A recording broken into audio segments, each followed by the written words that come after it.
Welcome members, officers and members of the general public that are joining us for this meeting of the Place and Resources Scrutiny Committee on the 26th of January 2023 in the Council Chamber at County Hall. My name is Councillor Shane Bartlett and I'm chairing this meeting, and the officers attending are Mr John Selgren, Executive Director of Place, Mr Aidan Dunn, Executive Director of Corporate Development, Mr Jonathan Mayer, Director of Legal and Democratic, and the Senior Democratic Services Officer is Miss Lindsay Watson. Other officers will be introduced as required during the meeting. Can I please remind members to make sure that they speak into their microphones so that the audibility can be picked up, and also can you ensure that your mobile phones are turned off, please? Thank you. So if I move to item 1 on the agenda, apologies. Do we have any apologies, Miss Watson? Sorry. Yep, Chairman, apologies from Councillors Canning, Trite and Adkins. Thank you. My first business is I need to appoint a Vice Chairman for the meeting, please, as Councillor Canning is away at the moment. So could I have a nomination for Vice Chairman, please? Councillor Roberts. Yes, Chairman, I'd like to propose Councillor John Andrews as Vice Chairman for this meeting. Thank you, Councillor Roberts. Do I have a seconder, please? Happy to second, Chairman. Thank you, Councillor Gorringe. Could I invite, all members in favour? Thank you. Could I invite Councillor Andrews to the table, please? So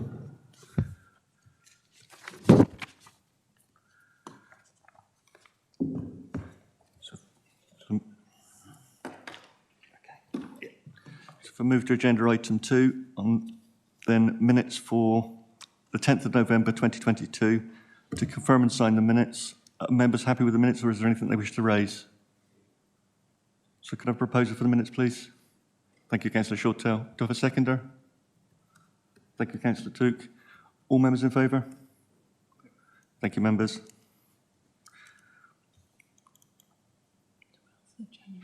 Yeah. And the second set of minutes from the Budget Scrutiny meeting, which was a very long meeting, as members are fully aware. Can I have are all members content with those minutes? Nobody wishes to raise anything, so could I have a proposer for those minutes, please?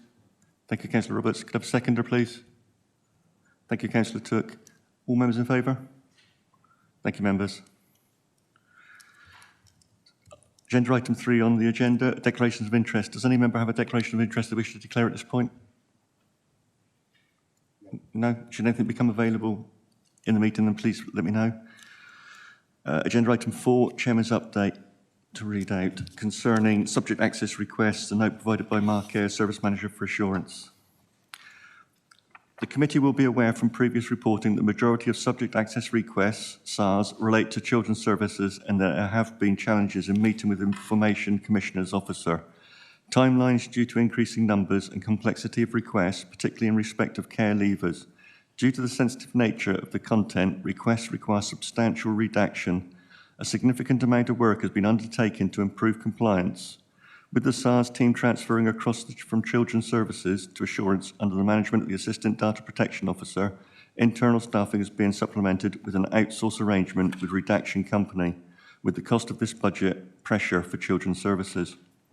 Since the transfer of the team, great progress has been made in reducing the length of response times and improving the number of requests that are responded to within Information Commissioner's Office timescales.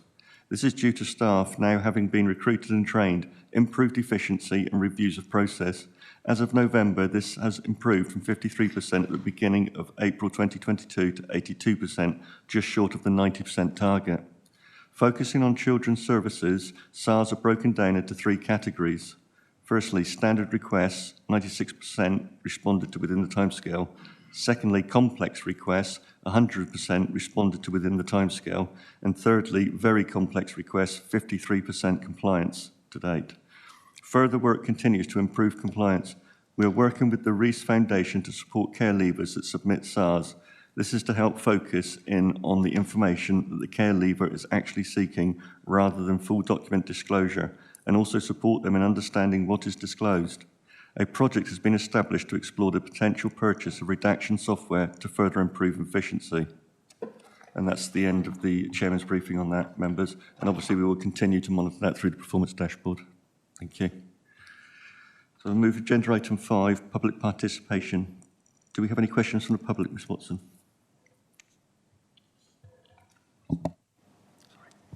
Yes, Chairman. There have been 2 questions submitted from Mrs Ogden. These have been published as a supplement to the agenda. I'm not aware that Mrs Ogden is here to ask them, but I know that responses are to be provided by the portfolio. Councillor Bryan, would you like to give the response now, please? Yes, good morning, Chairman. For members of the public who won't have seen the questions, are we going to read the question first, or do you want me to read the question?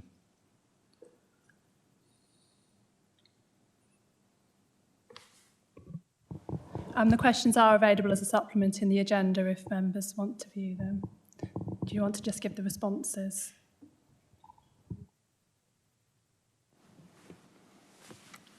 I think for clarity for members of the public who will be looking at this afterwards, I'm going to read the question and then give you the answer. Having read the report from your recent meeting, why has the financial crisis or the parking permit price hike not been discussed or mentioned in the report? That was question 1. The response is, we appreciate that this financial year has seen some cost increases for residents that could not have been predicted. This is not just for Dorset Council residents, but can be seen across the country.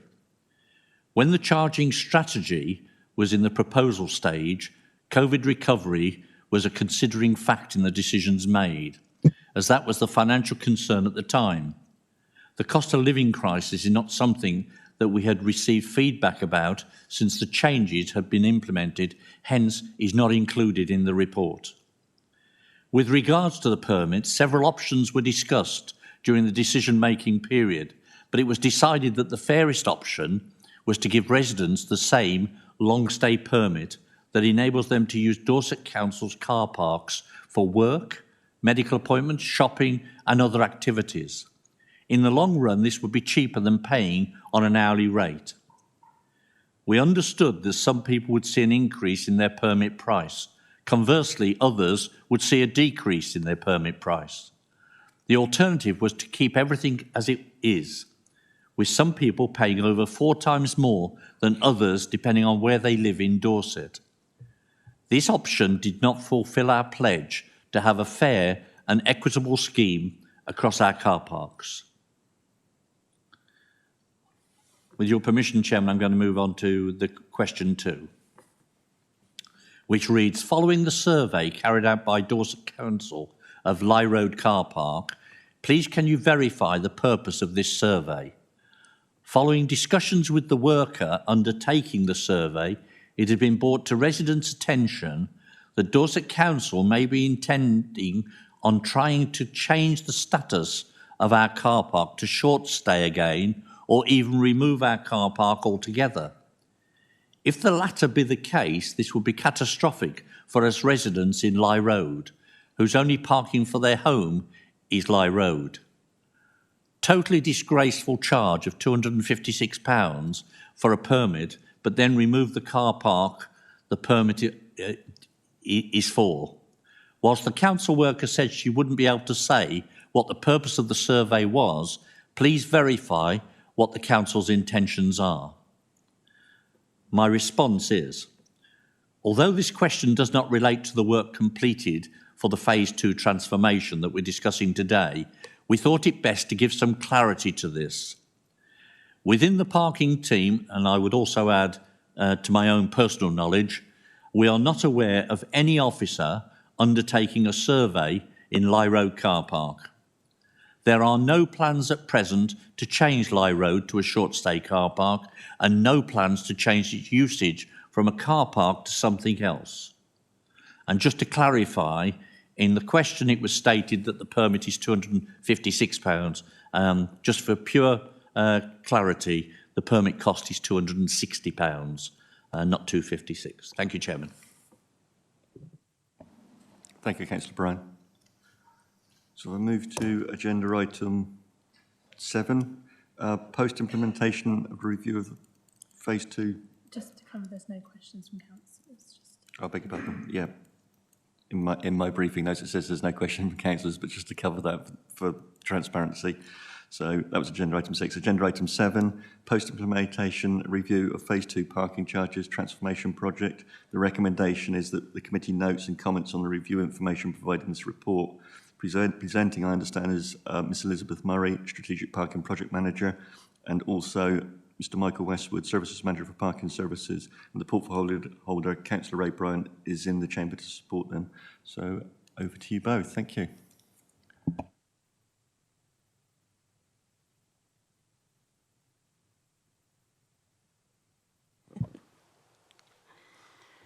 Okay, we can go straight on to the next slide. Thank you, John.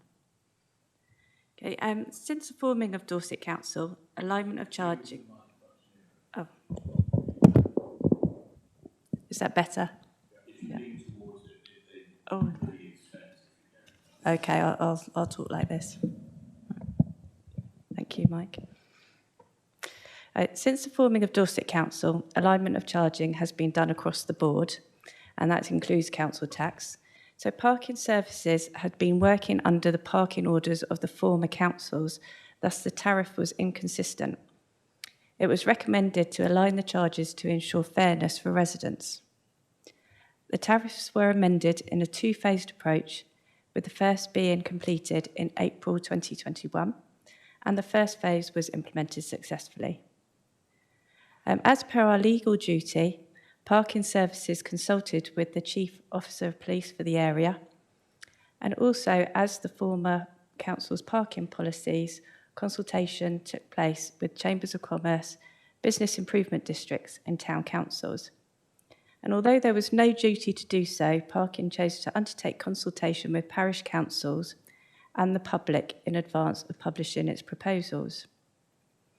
The proposed tariff charges were taken to Place and Resources Overview Committee and Cabinet for comment, where the proposals were supported.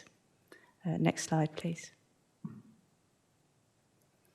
So, since the implementation of the recommended charges as part of the Phase 2 charges work, it's worth noting that there was very little comment about the new tariffs. However, there are several themes that have arisen. The most commented on is with regards to the new permits, but also about the car park restrictions. So to make the process easier, we have removed all eligibility criteria for the short stay permit.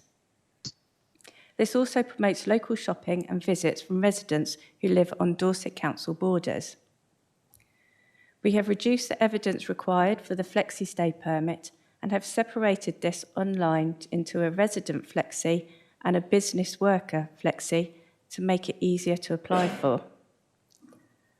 We have also added all car parks to the short stay permit, except for a few that are not owned by Dorset Council, so that there is no confusion for customers where they can park and where they can use their permit. A physical permit is also available for customers who do not have access to a mobile or smartphone. And the flexi stay permit has also been added to some more car parks following feedback. In response to feedback regarding the weekly permits and scratch cards that had been available in Weymouth only, we will be adding a multi-day ticket across many of our car parks. The tariff is the same as paying for each day individually, but stops the need for customers to go back to the pay and display machine to extend parking sessions. Comments have been received concerning the amount of 6 metre plus long motorhome parking in some of our Dorset Council car parks. And work has already been completed to install a motorhome area in Portland and West Bay. Future towns to have a 6 metre plus motorhome parking are Dorchester and Weymouth. And it is expected that with these additions that it will resolve the shortage of spaces and support the ability for visitors in larger vehicles to enjoy Dorset. Feedback has also been received that the maximum stay limits do not allow enough time to undertake certain activities. So in response to this, the maximum stay of 2 hours is being increased to either 3 or 4 hours in all of Dorset Council car parks. There was also feedback received about the changes that were not made as part of the Phase 2 project, so we thought it would be good to clarify these. There has been no change regarding the size of vehicles permitted in our car parks. Dorset Council car parks have always had a 4.8 metre restriction on the length of vehicles to avoid oversized vehicles causing obstruction and safety issues in our car parks. Signage was amended to make the restriction clearer as part of the Phase 2 work. This has since been removed from most signs as it was causing confusion for our customers. And there's also been some comments in relation to the removal of cash as a payment option in Dorset Council pay and display machines. And this has not been done. The cash option payment is still very much available. Next slide, please. And there's two themes that have arisen from the Phase 2 transformation that were not part of the project but should be reported on. The first one being about the pay and display machines. So within the last 6 months, 19 new pay and display machines have been installed to test that they work in situ and meet requirements. 17 machines will be ready for installation by the summer, with the remaining being installed in stages and completed by early 2024. The new machines accept cash payment, as well as contactless bank card and Apple Google Pay. Just Park and paying by telephone is still available as an alternative payment option. With regards to car park maintenance, a programme of maintenance works commenced in Dorset Council car parks, and this includes routine maintenance and inspection of all vegetation and trees, and the testing of car park lighting and reactive repairs. The condition of car park surfaces is to be assessed so that the cost of resurfacing can be estimated. This work will come together as an asset management plan. And lastly, Parking Services has been working to improve the customer journey, and I'm very excited to be working with the Transformation Project team to achieve this. Work has commenced in November on transferring non-complex queries to customer services so that Parking Services can concentrate on queries that need specific parking knowledge. The changes have had a major impact on the service already. Customer queries are responded to quickly, usually within the same day, and the parking office team have been able to reduce a backlog of work that has existed for some years. Before we made the move to customer services, the parking team had a backlog of penalty charge notice challenges of 824. And as of this week, the figure has reduced to 53, an incredible achievement within a short space of time. A review has also begun of service tasks that the customer could self-serve on Dorset Council website, either through information or online application reporting on the parking pages. Are there any questions or comments?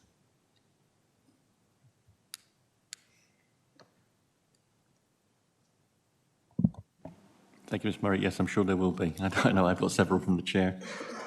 So open to questions. Sorry, before I move to questions, does the portfolio holder wish to add anything? Not at this stage, Chairman. I'm sure I'll get called on at a later stage to answer some questions. I'm sure you will, Councillor Brown. So if I go to my first question, please, Councillor Roberts.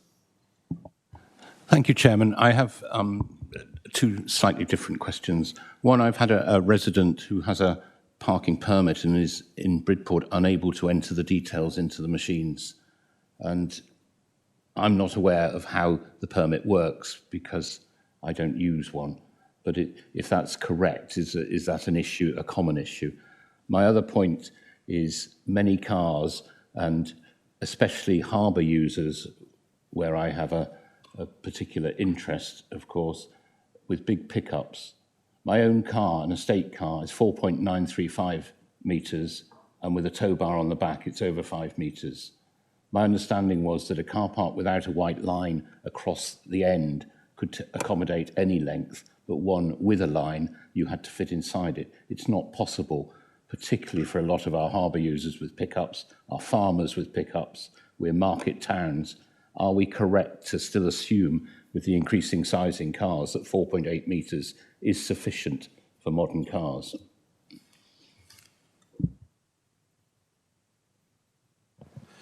To answer the first question in relation to permits, there's no need to enter any information on the permit into the parking machine. But if you contact me about that individual, we can have a look into where problems lie and see what the issue is, if there's any confusion. When it comes to the length of bay, the actual legislation is you should be able to fit in the bay. Where we will ticket is if people overhang the bay in a dangerous manner. We've got different lengths of bays in different car parks depending on their size, and particularly around the harbour ones, we do try to have longer bays, but it is something we can review.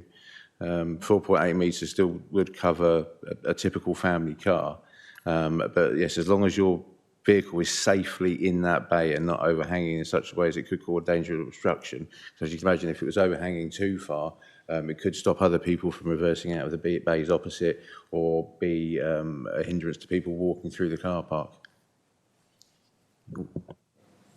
May I come back on? My concern is that it is then the opinion of the enforcement officer, and I don't think car parking penalties should be on an opinion. I think it should be definitive.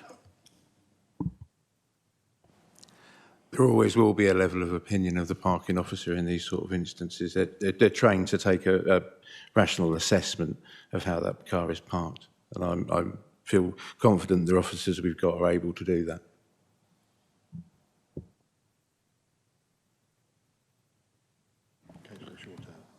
I share your concerns in that regard, Councillor Roberts. I think we might have a conversation outside of the room surrounding that. I'm also mindful of the fact that the general public probably have more concern about the widths as well, because we seem to mark out parking bays to accommodate Alston 7 is not the modern motor car. Councillor Bryan, you wanted to come back? Yes, thank you, Chairman. If you're reading my screen in front of me, I'll put a note out which says we need to harmonise length and width of spaces across all our car parks. So that will be happening.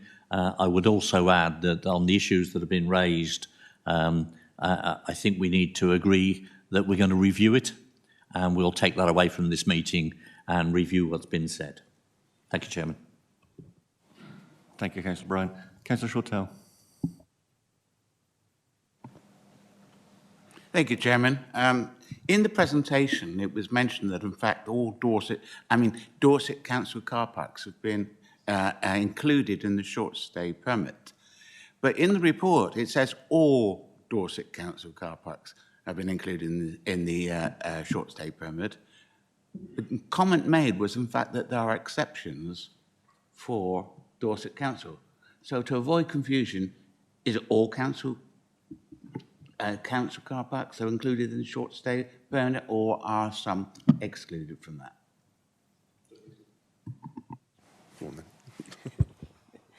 So it is all Dorset Council car parks, but we manage some car parks on behalf of other people. And if those people decide that they don't want a permit in there, then we need to follow what they want. So it is all Dorset Council car parks, but some are logo Dorset Council, but they're not actually ours. So there's about sort of 5 or something like that where they're not permitted, but the tariff boards have been updated to show which ones you can use at. And it is clear on our website. So it is basically all of them. One, distinguish whether there are bona fide council car parks or not. Is it in the wording of the notice, or?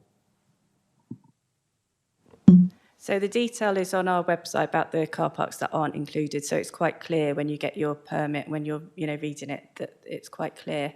And as I said, on the tariff board, it will show. We've got the little logos where it's, it's green if you can use your permit in there, and red if you can't use your permit in there. So it's quite clear when you come into the car park. And we're just about to update all the entrance boards as well, and it will be on the entrance boards too. So as you drive in, you can see. Satisfied, Councillor Shortell? Can I just remind members and officers to come through the chair so we don't enter into a casual conversation during the debate or questions? Thank you. Councillor Andrews. Yeah, thank you, Chair.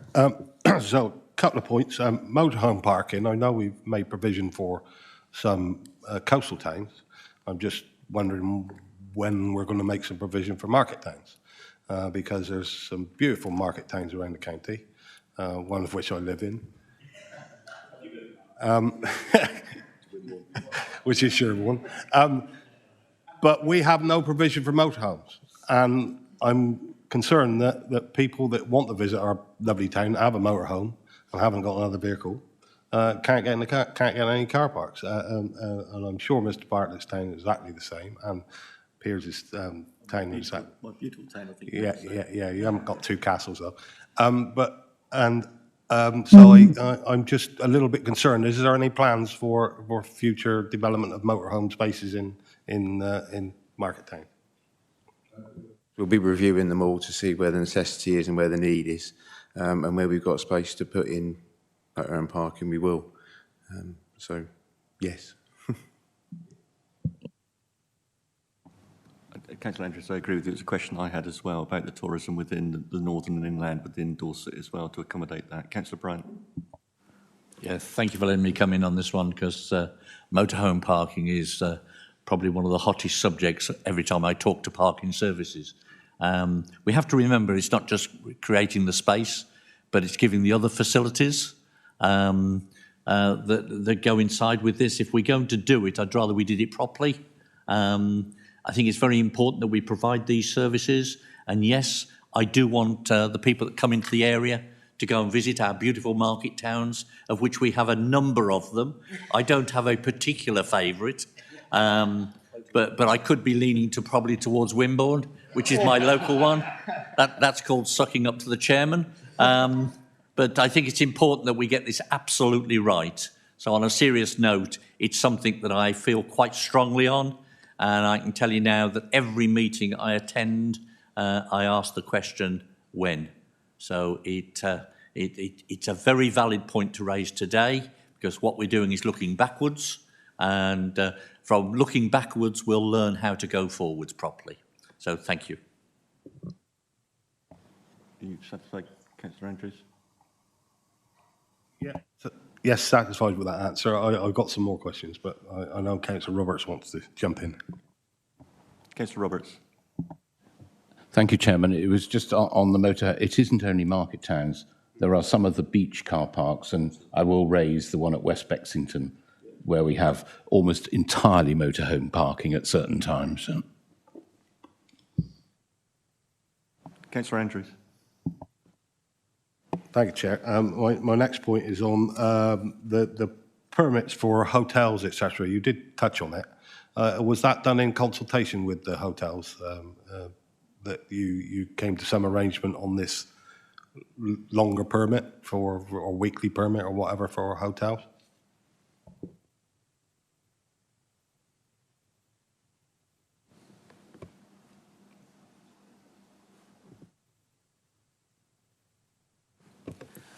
Yes, Chairman, if I can answer that. Yes, we had a meeting here with a number of hoteliers to discuss the pros and cons of what we've done so far, and we have modified some of our actions, and we'll continually look at ways in which we can support the hospitality industry. Dorset is a beautiful county, and lots of people like to come and visit us. So we've got to make the journey here as comfortable as we can.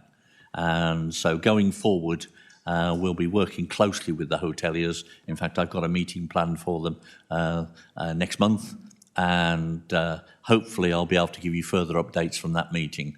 But as I say, the hospitality industry is a priority for us in many ways.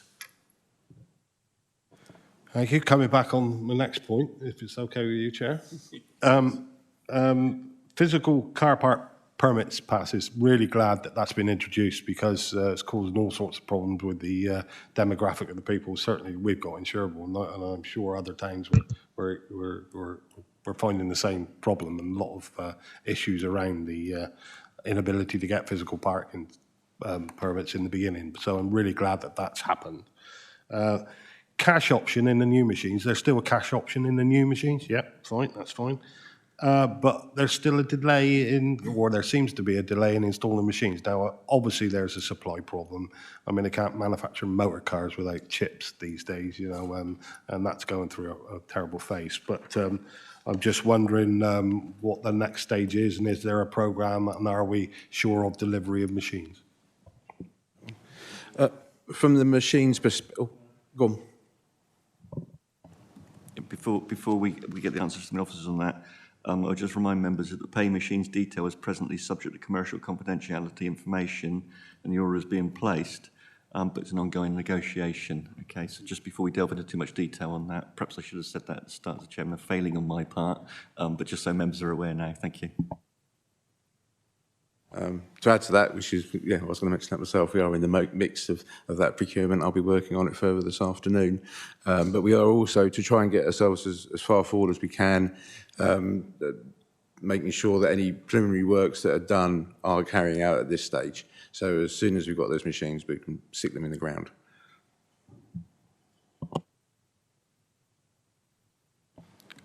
Councillor Brown. Thank you, Chair. For work, I travel a lot and use a lot of the car parks. I'm also aware of the benefit that getting parking policy right can lead, particularly for retail businesses in places such as market towns and driving churn, in the same way as making the tourist experience as effortless as possible for people coming to the coast and market towns. So I was hoping you may be able to sort of outline what your thought process is going forward in trying to reduce the sort of, oh no, the car parking's running out, I need to stop spending money in this shop or having this second cup of coffee, and go back, either putting more money into the machine or stopping that retail purchase, or for whatever leisure pursuit someone may be taking in place. As someone who solely uses the pay by phone option, for which Dorset is much superior to Wiltshire, you'll be glad to hear, it reminds you, you go, okay, boop, there we go, it extends, nice and easy. How do we encourage people who have, for a number of reasons, opted for the cash option to give them that benefit so that we can support local business and really get the economic benefit of our car parks? It's more difficult in the public car parks where we're carrying out civil enforcement to have, well, we can't use ANPR, for example, as evidence to enforce against, as they are doing, as you're probably thinking too, is some of our country park areas now do that, where you can pay on exit. So that's harder to set up with the machines at the moment. But we are, as an industry, lobbying government to try and change that regulation, so we would be able to use those machines more easily, or that method of paying to park through the machine. But on top of that, we are going to try and make it as easy as possible for people to use the parking app option. If that means increasing signal strengths in our car parks, we will, through the boosters, etc. And to make sure as well that people are aware that it's not only an option you can use with an app, but you can also do it over the phone or by text. So even if you haven't got a smartphone, you're still able to do it with a more basic function phone. Wish to come back, Councillor Brown? Just seeking an additional point of clarity. So that's really positive. That's something you're looking to lobby, because that is a bit of a bonkers rule in terms of ANPR. But why would we specifically need ANPR to deliver that? Surely the enforcement can be done in the traditional way with a man or a woman on the ground, and the individual registers at the pay machine as part of the checking in process and then pays on exit, for example. Are there options available? The example I would give is at Lulworth Cove, for example. You have to punch in your reg, and then you punch in your reg on the way out, and it tells you your bill, if you like. Are those options being explored? And then the follow-up question is, and I appreciate you don't want to get into too much detail around the tender that's currently out, are we thinking about future flexibility of the pay machines that we're currently spending 1.4-ish on? The future flexibility of the payment machines, yes. part of the procurement is that we should be adaptable going forward as we see changes in legislation. One of the things that we have had feedback from customers is that they don't like going to the machines and tapping in their registrations. The very demographic who are probably less likely to be able to use app for parking are the very people that tell us we don't want to put our registrations into those machines and carry out the functions and in the way that you're talking about. Most of the places where you pay on exit are based around ANPR, so it recognises your car when you come in, you go to the machine as you leave in, and it tells you how much you owe. Thank you. You're satisfied, Councillor Brown? Thank you. Mr Selgren, do you want to make a comment? Chairman, yes, if I may, thank you for that. Councillor Brown makes a good point, and Mike's response about AMPR is important. So just for clarity, as Mike said, as a sector, the local government community has been lobbying because these are specific provisions which don't enable effectively, in simple terms, council car parks to be enforced and supported through AMPR. But as Councillor Brown makes a very good point, that actually the consequence of that is that there's a significant loss of opportunity to improve the customer experience, as my colleagues have described. So what I might like to invite you, Chairman, to consider is whether perhaps members of this committee might like to gather further information which can help my colleagues to add to that information that's been put forward to government to make the case to enable councils to use that technology, which clearly is very effectively used by the private sector. Thank you, Mr Selgren. We'll take that as an action. Thank you. I'd ordinarily ask non-committee members to ask a question, and I'm afraid Councillor Briggs didn't catch my eye. So, No, he did mine. We've got Les Fry and then him. Councillor Fry first. Yeah, Councillor Fry first. Councillor Fry and Councillor Briggs. My apologies, you didn't catch my eye. Thank you, Chair. A couple of points on these. One is, can we ensure, please, that the signage on, when I use the Just Park app, and that works really well when there's a signal, and I do raise that because sometimes there's not a Wi-Fi signal, but if you particularly look, and I identified the one opposite County Hall, it's not very clear that the code is 7707 or whatever it is. You'd have to walk up to the machine to have a look at that code. If it's PM down with rain, you want to sit in your car, book your car parking spaces. So can I ask, please, that we promote that use greater with visibility so that you can do it from your car many yards away, please? The second one is, I hear with great dismay about some of the machines won't be into 2024. That is going to, in my opinion, can severely impact on our budget for this year and for future years. Is there any way around that? And I appreciate, I'm not going to go into the things, because I appreciate there's confidentialities around the contracts, so, and that's another issue. Is there any ways around we can do it, even to the point in our very busy car parks, putting a car park attendant out there to grab the money off people, because otherwise our leader is going to be justifying why we're so far over budget. Thank you. Okay, does the officer wish to come back? To take the first point in relation to Wi-Fi signal in the car parks, it's something we're not shouting about yet, but we will be shortly, because I've already installed the first booster in the car park, which we're putting out to test as we speak, which will allow people to log in, and get a good quality signal. That not only helps people to pay by the Just Park app, but it will also help people. We'll be able to connect our machines to that boosted signal, which will allow good, reliable car payment through the machines as well. The Just Park signage. We're changing the way that's set up slightly. There was a historical thinking that we should still try and entice people or encourage people to go to the machine where the terms and conditions are clearly written on the board before paying to park, so they can be aware of what those terms and conditions in the car park are. But we're looking to change that, so when you log into your Just Park, those terms and conditions come up so you can see it at that point. And the plan is to review all of our car parks for the positioning of the Just Park information. So as you enter the car park, in most cases, if you sat in the car, you should be able to see the code and make it as simple as possible to pay through that app system. In relation to the machines, the ones at the very end of the procurement process or the installation process are the ones that are currently working okay now. So we don't have a problem with them. So all the ones that we've got problems with currently, and particularly we'll be doing it from a prospect of where the biggest problem is, where our busiest car parks are. They're the ones that we'll be doing first. The ones at the very end are the ones that work okay now, but we wanted to get them as part of this replacement programme because we know that in 12 months' time or so, they're not going to be in such good condition. So it's about replacing those at the right point in time, to be honest with you. Satisfied, Councillor Fry? Thank you, Chair. Comfortable with all that. I understand the terms and conditions the first time you read them, but when you're a frequent user of the car park, you don't want to have to click past that every time. Is there a way that once I've read them, once I've accepted them, then they won't pop up again? An option to make sure that you've read them, but it should be. We'll keep it as simple as we possibly can. We're working with them to make sure that it doesn't slow up that process. Councillor Briggs? Yes, the one thing I couldn't see on the report was any reference to on-street parking, which is just as much part of the picture, and you've got machines on street in numerous towns, and residents parking.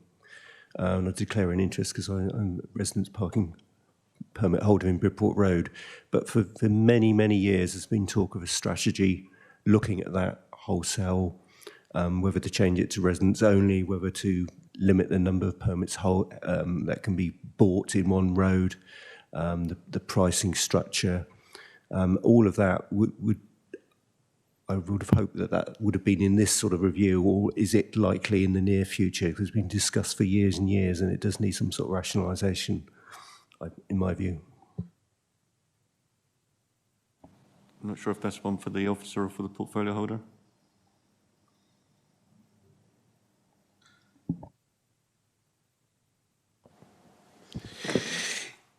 Within this current review, we haven't looked at the on-street parking, but it is something that we do want to get to. It will be another area of work, but it is a large piece of work for us to carry out. And there's a lot of areas are calling for us to look at their towns with a sort of holistic view for parking across the area. Just before we come back, Councillor Briggs, Mr. Westwood, can I ask you to speak into the microphone because some members are having difficulty hearing, that's all. And I think from what you're saying, we're probably going to take this up as a piece of work to ask to come back to scrutiny at a later point in this particular aspect of it. Okay. Did you wish to come back?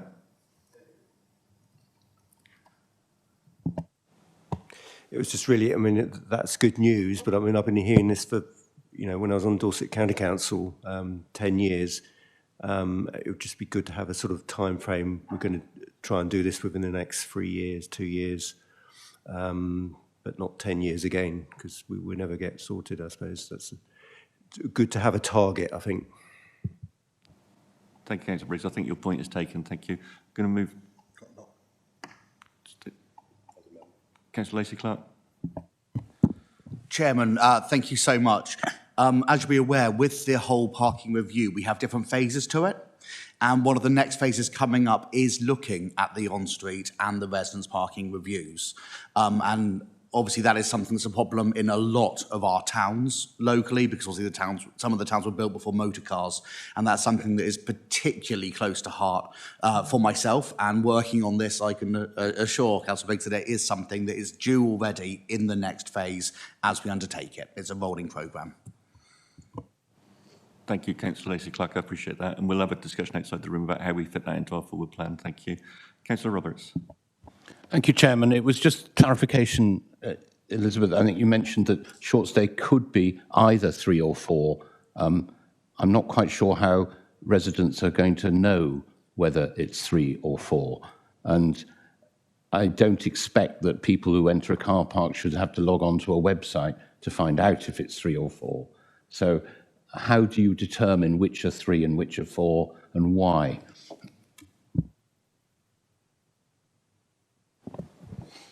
So again, the detail is on the current tariff boards and they'll be on the new entrance board. So again, when you drive in, you'll be able to see. But it's basically all of the 2 hours are becoming 3 hours apart from one car park, which will be 4. And it's based on where they are and what people do there and what they need. So it's the Old Market in Dorchester is 4 hours, or the rest will be 3. Thank you. My concern, I've had a few inquiries about people who go to Weymouth and they struggle to get back and do what they want to do. But I can tell them all it's going to be 3 hours. Now, I thought if there was a sort of mix of 3 and 4, it would be very confusing, but I understand for 1. Thank you. Thank you, Councillor Roberts. Councillor Shortell. Thank you, Chair. A lot of comments have been made about the introduction of more sophisticated cash machines. But is it my understanding, really, that fewer and fewer people are carrying cash and would really prefer contactless type of transactions? And if so, is there going to be more emphasis on contactless? Thank you. Okay, thank you, Councillor Shortell. I know there's been a concern, and I know what the portfolio is going to say in terms of what's been happening to the machines of late. Personally, I think within the society we need to remain with a cash payment option, but I'll let the portfolio holder speak. Thank you, Chairman. It's always a question I get asked, how long people are going to still be using cash. As far as I'm concerned, we have to understand that a lot of our residents are still nervous about displaying their credit card anywhere near where they don't have control. So the cash facility will remain. For how long, we don't know. But the new machines that we're taking on have been very much future-proofed for changes. And I'm going to actually, if I may, Chairman, just take the opportunity to say one of the problems we've faced is a lot of the older machines could be 20 years old plus. They were not invested into by the previous councils, so we've had to pick that up, and it's been a massive task trying to work out which machines would see us through. So we made the decision that over a very short period of time, it's the lifetime of this council, we will have the machines changed. So we have a standard machine with standard facilities on them that will be easily understandable by the residents. I mentioned, oh no, I'll leave that out. I'm very aware of the age demographics of our residents. I'm in my more mature years. I struggle with some of the, I went to Southampton the other day to park up, and it took me 15 minutes to actually get the permit to work. It's very frustrating for the more mature generation, so we have to make it as simple as we possibly can. And that's what we're trying to do, Chairman. Thank you, Councillor Brown. I'm sure the vast majority of us in this chamber appreciate that. It does raise an issue, though, with another question of mine. And I spoke to Mr. Westwood about this some months ago because it was brought to my attention that there was a scam that was going on within the country concerning QR codes.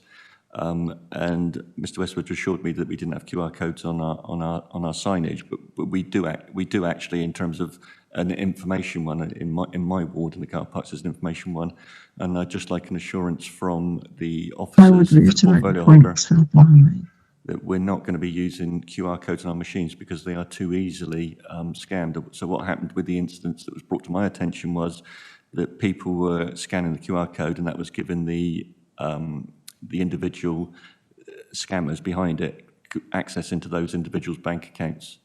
And then those members of the public were then getting messages from their banks to say there was suspicious activity within their accounts. It's a big problem. The trouble is with COVID, we got used to using QR codes to get in and out of places and what have you, and we stopped to think about the security surrounding them. So would the officers like to make a comment around that, please?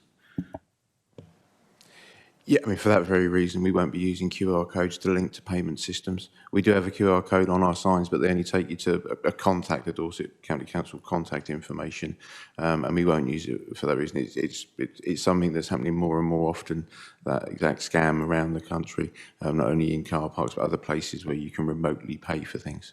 So, yeah, it's not something we'll be doing. I appreciate that the QR code only takes us to an information point within the Dorset Council system, but I've still got concern that there is a QR code actually on our signage.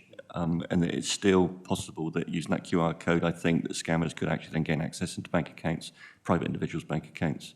So I wonder whether there was a different way of doing it with that signage, rather than it was just a web address within Dorset Council or something like that. How do you feel? It is something we keep an eye on. We put the QR code in there initially because things were changing, contact details were changing, and we wanted to make sure it was the most up-to-date thing. As things settle down, we will be able to move back to a web address. But as I say, as we were moving things and how we wanted the information reported, the thinking was because that was going to happen so quickly, a QR code would be a good way of us saving going to that board and changing the contact details so rapidly. But yeah, as things settle down, we'll remove those QR codes and go back to a more traditional web address. And business we're on signage, a question on at page 22 at 2.5, the report talks about some signage that wasn't clear, and it was removed. I just wonder what the costs were around that, and whether lessons have been learned.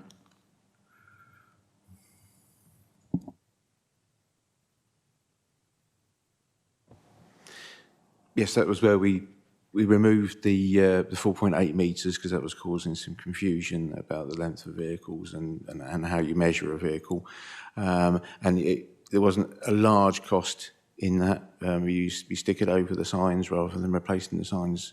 But yes, lessons have been learned. It's something that it was done at pace, that particular change, and I've been quite insistent that we take our time to make sure we get things right first time. And we've successfully done further projects where we haven't had the same issues. Which I think it takes us back to the concerns for Councillor Roberts earlier, so I think we need to have a future discussion around that. And I agree with Councillor Roberts. I think there is a reputational damage to the authority in those length of those parking bays and how they could be abused or misinterpreted. Thank you.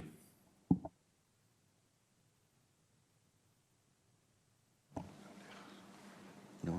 So my next question, which is at page 21 at 2.1, and I was approached by members within my ward about the documentation, and there was a little bit of annoyance about the documentation concerning what was needed to make the application for a permit, such as pay slips and P60s. Can I just have a bit more information now about what documentation is needed to apply for those permits? It was quite a frustration for some of the members of the public.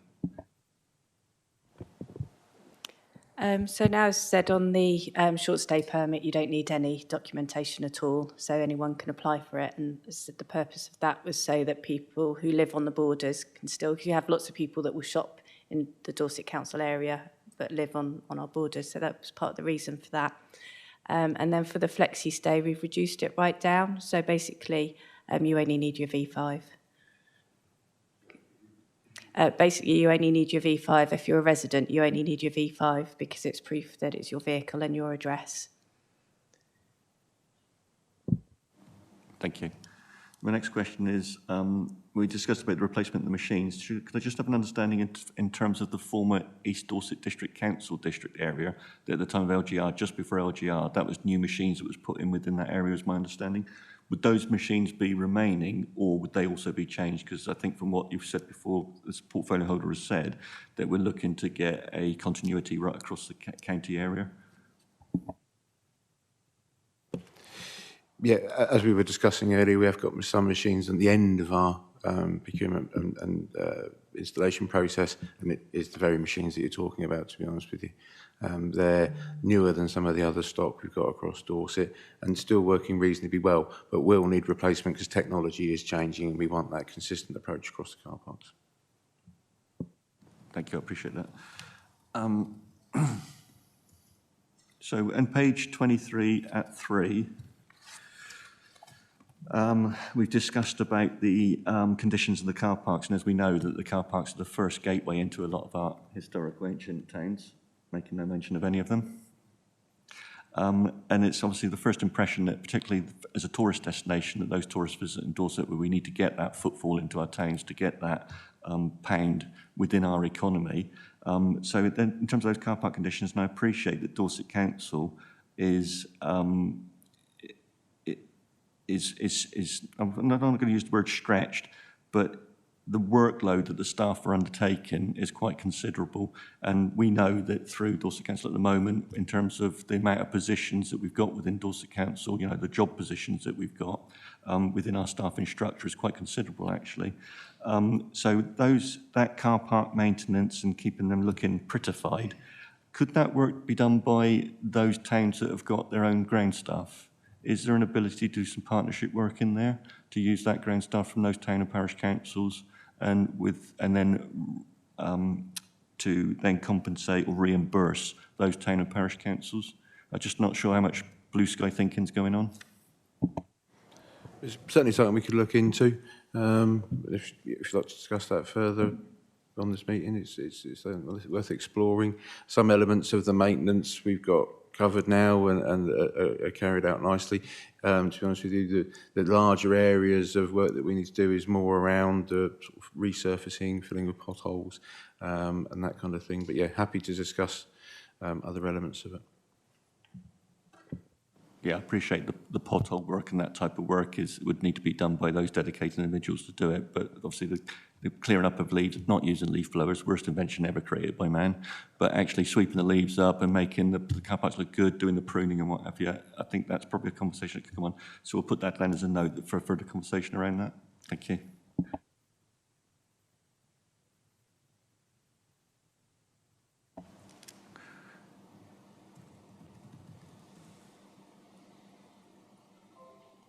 Okay, so I'll wrap up the last three questions as one. In terms of the review and surrounding the cost of residence car park permits, the portfolio holder and I have had long conversations over this. He knows my views on it. I'm disappointed that there isn't more in the report. I'd like a bit more information about how a review of those car park resident permit charges are going to be addressed, because I've still got residents in ancient historical market towns that are severely impacted by the sudden increase in the parking permits that they were forced to pay. Now, I appreciate that this was a swings and roundabouts. Some people gained, some people lost. My particular ward lost out heavily. I think it was about a 280% increase in the permit charge. And I think there was a way that we could, as an authority, help to mitigate that sudden impact on that cost rise within that permit for those towns that were affected, those residents, particularly at the moment as we're facing this cost of living crisis and not so much the fuel crisis now because it's started to come down, I think, a bit.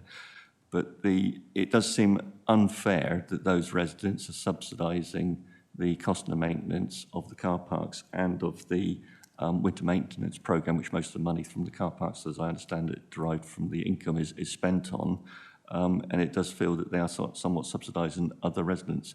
I don't want to hear an excuse that the residents live in the towns and they knew what the house they were buying and they knew there was no on-street parking and they knew there was no off-street parking, and therefore they're going to have to use a car park, because it's not an adequate answer. Often people do not have the opportunity to choose where they want to live. They have to live where they need to live, and for all sorts of reasons, which I'm not going to bore the committee about as to why residents could live there with the reasoning that's come from residents that have spoken to me about it. I appreciate from the portfolio holder that in terms of complaints, the level of complaints isn't probably there, but that's not to say that there isn't a concern and a worry within the community. So could I just have a response to that, please?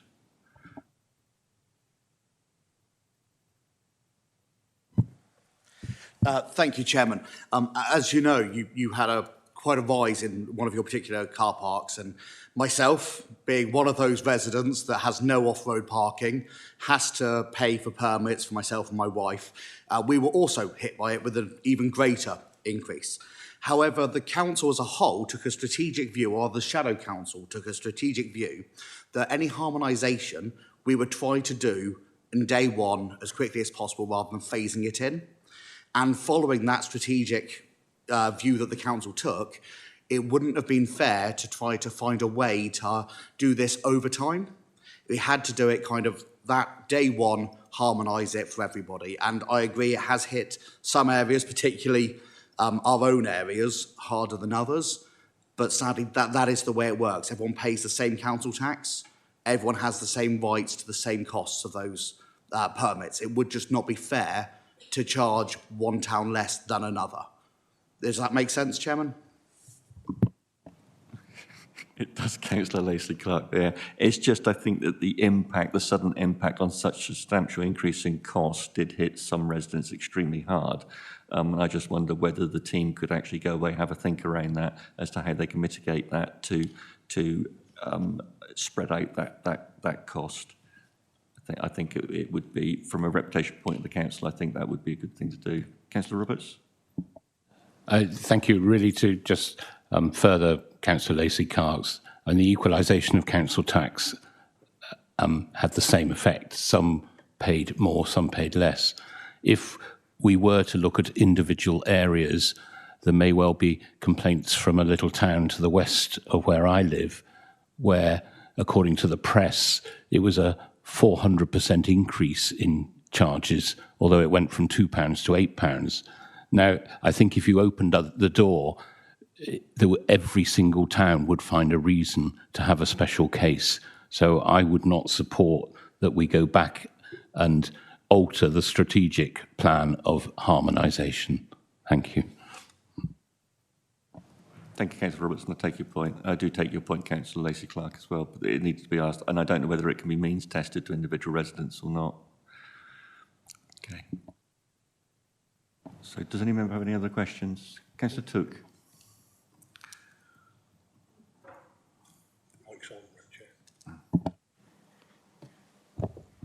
Thank you, Chair.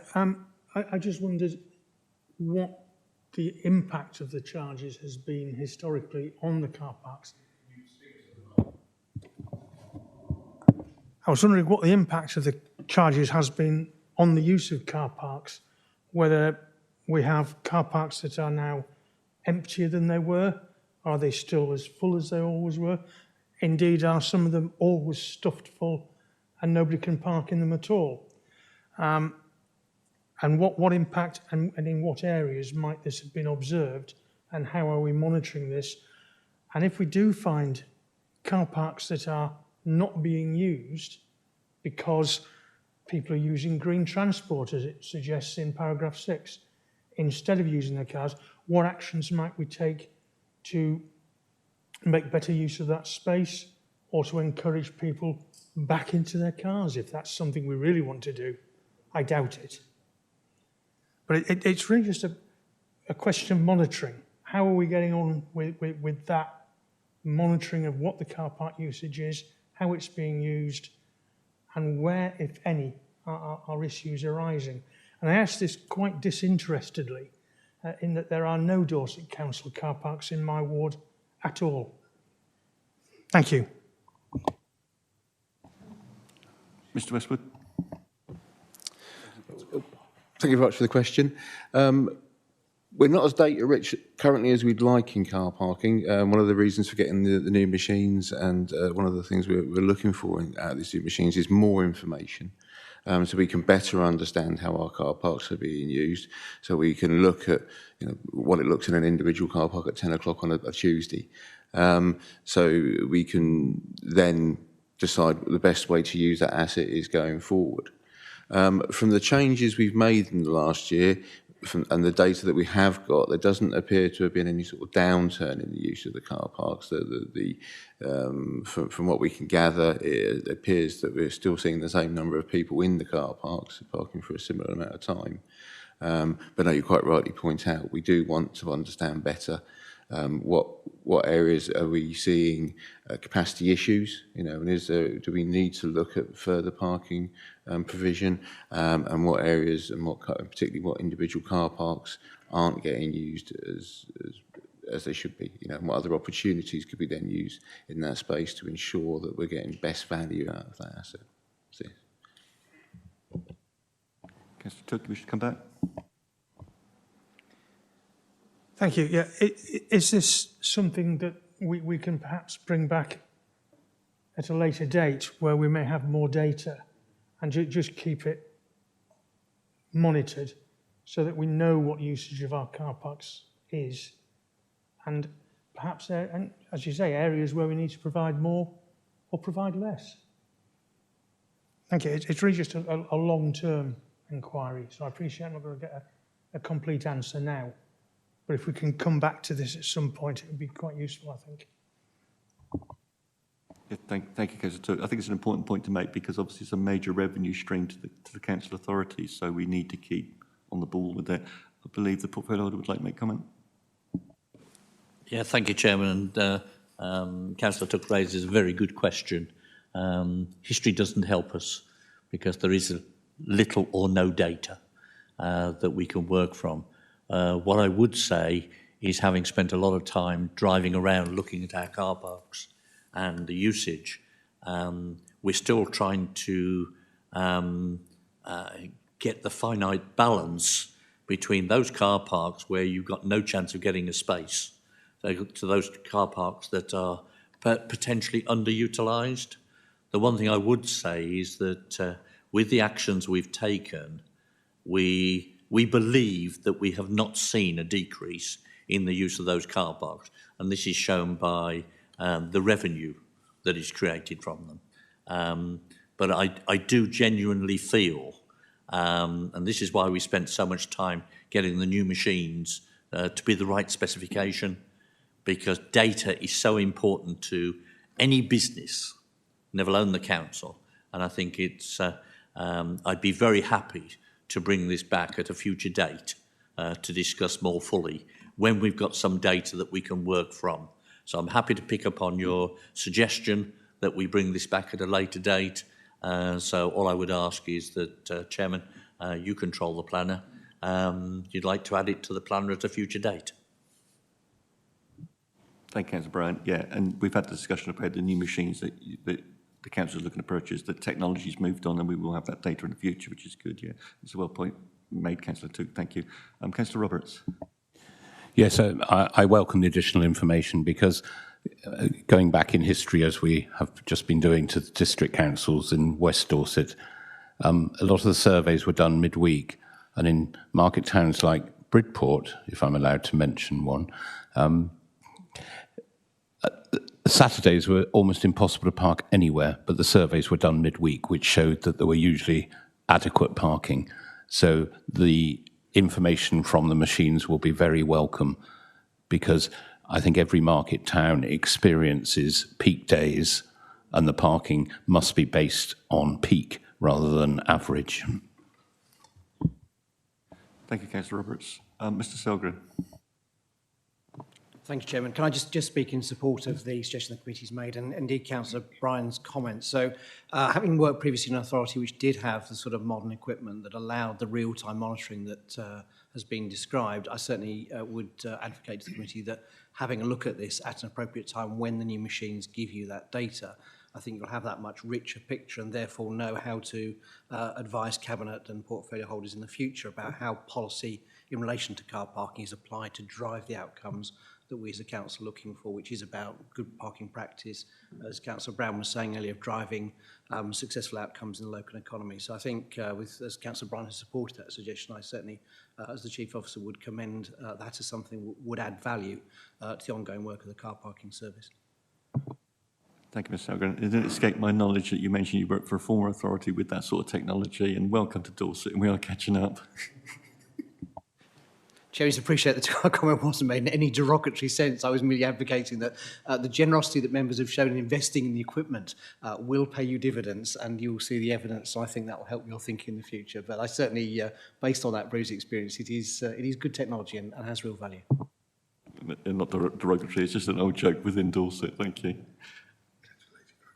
Councillor Lacey-Clark, and then the portfolio holder. Thank you, Chairman. I just wanted to just clarify one thing.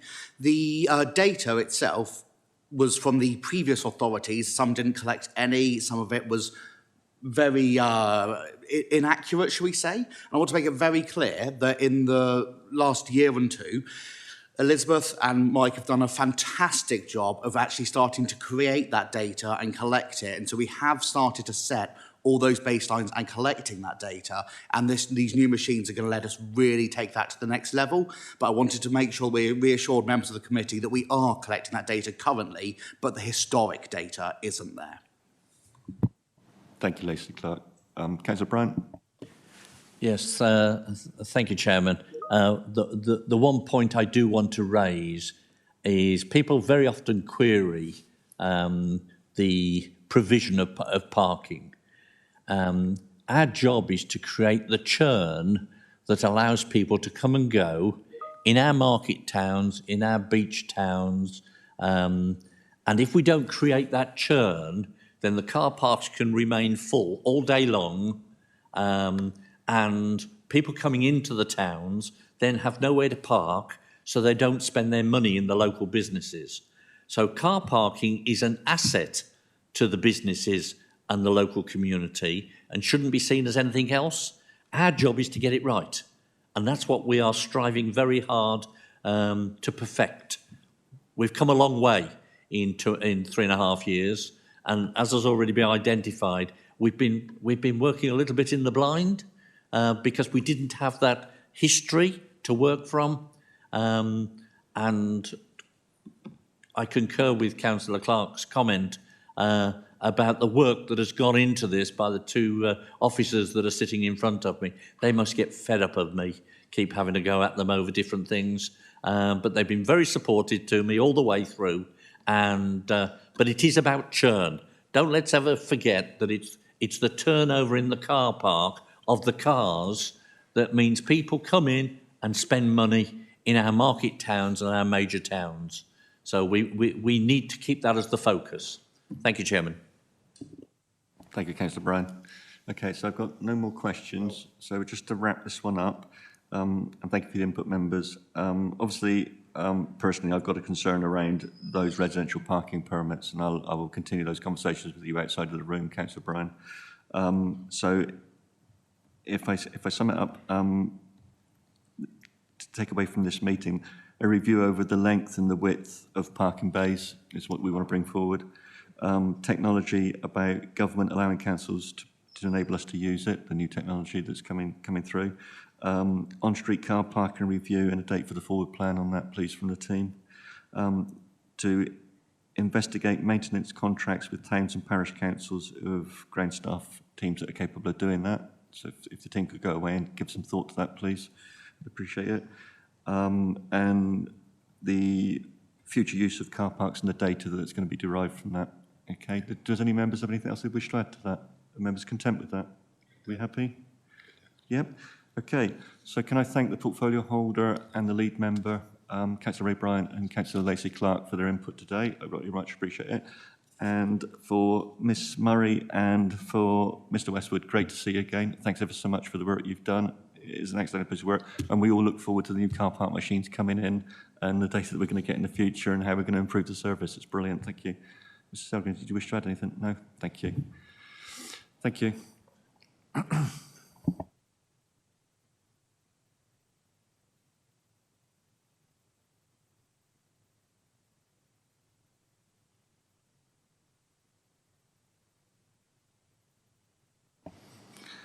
Okay, we'll move to agenda item 8, summer operations.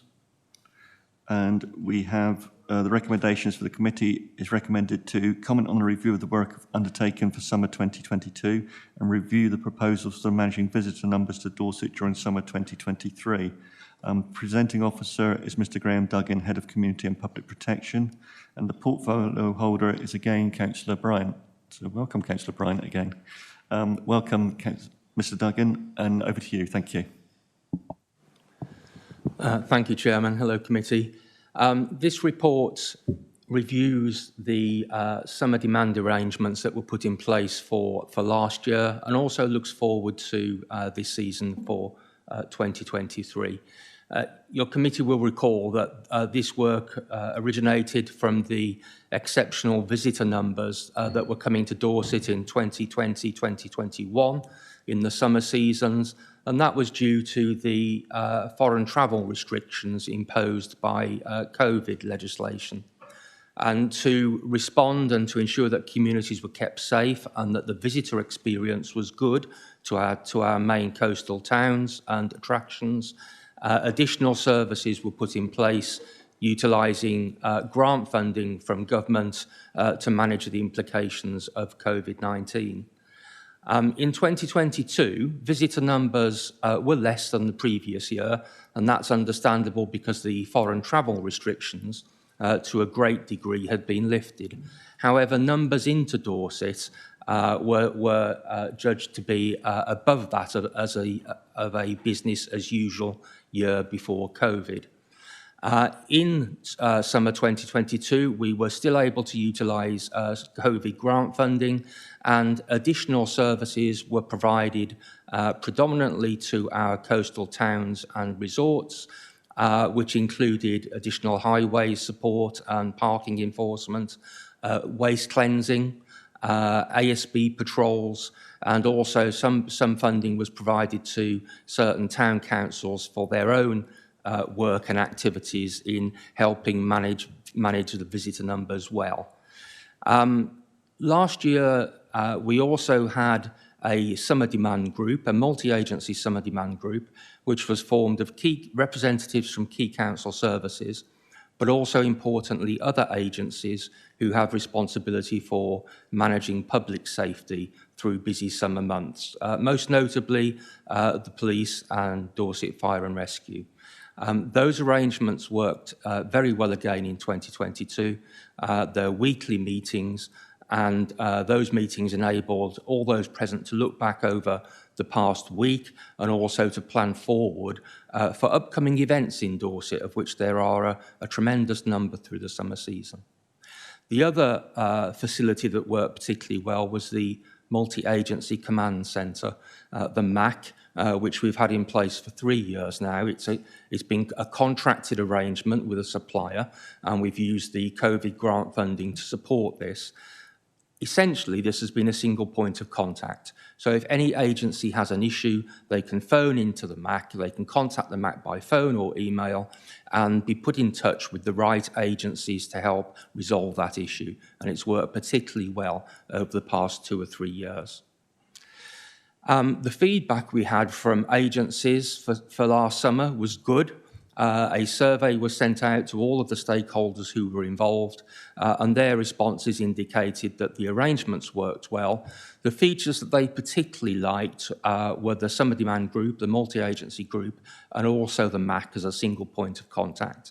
But also some of the additional services that were put in place as well, particularly for the town councils, the additional Romany traveller, Gypsy and traveller resources and duty officers work particularly well to help work with travellers on any specific issues in the Dorset area. So looking forward to this summer, to summer 2023, we don't have COVID funding for this coming year as such because the COVID grant funding with the reduction in the implications of the pandemic has ceased. There may be some underspend that becomes available. So the officer group have been looking at what features have worked particularly well over the past 2 or 3 years and looking to see how we can replicate those into the more business as usual environment coming up for this summer. The 2 aspects that we've looked at are 2 that I've already mentioned. So the summer demand group, that multi-agency group that can meet throughout the summer weeks, that can continue. It has little direct cost to the agencies involved other than officer time, and all of the agencies involved believe that to be a good investment of their time. So it is planned to continue that multi-agency group through the Easter and summer periods. The other aspect that has worked particularly well is the MAC, and that has come at a cost previously. So discussions are taking place with the Council's Dorset Direct service, and those are going particularly well at the moment, and we think that we'll be able to replicate to some extent and to provide the key features of a single point of contact through Easter and the summer months, utilising our own in-house service. It won't provide all that the MAC provided in the past 2 years, but it will provide those core elements. And so hopefully officers will be able to finish off the detail on that proposal for Easter and summer this year. I think this year's numbers, we're still hoping for the local economy that numbers will be high. People will have discovered Dorset for the first time through COVID and the foreign travel restrictions, and we do hope that they return. And I think all of the agencies have learned some valuable lessons over the past 2 to 3 years. Two issues that we are still working on are the prevalence of fires on open land, to which we're all very concerned about. We have done a lot of work within the council in terms of encouraging retailers to stop selling disposable barbecues. We've worked hand in hand with the Forestry Commission and established some public space protection orders to prohibit the lighting of barbecues in certain areas. The other issue is around camping on beaches, which we saw a significant spike of, and there are still certain areas of Dorset beaches which have picked up a reputation for camping.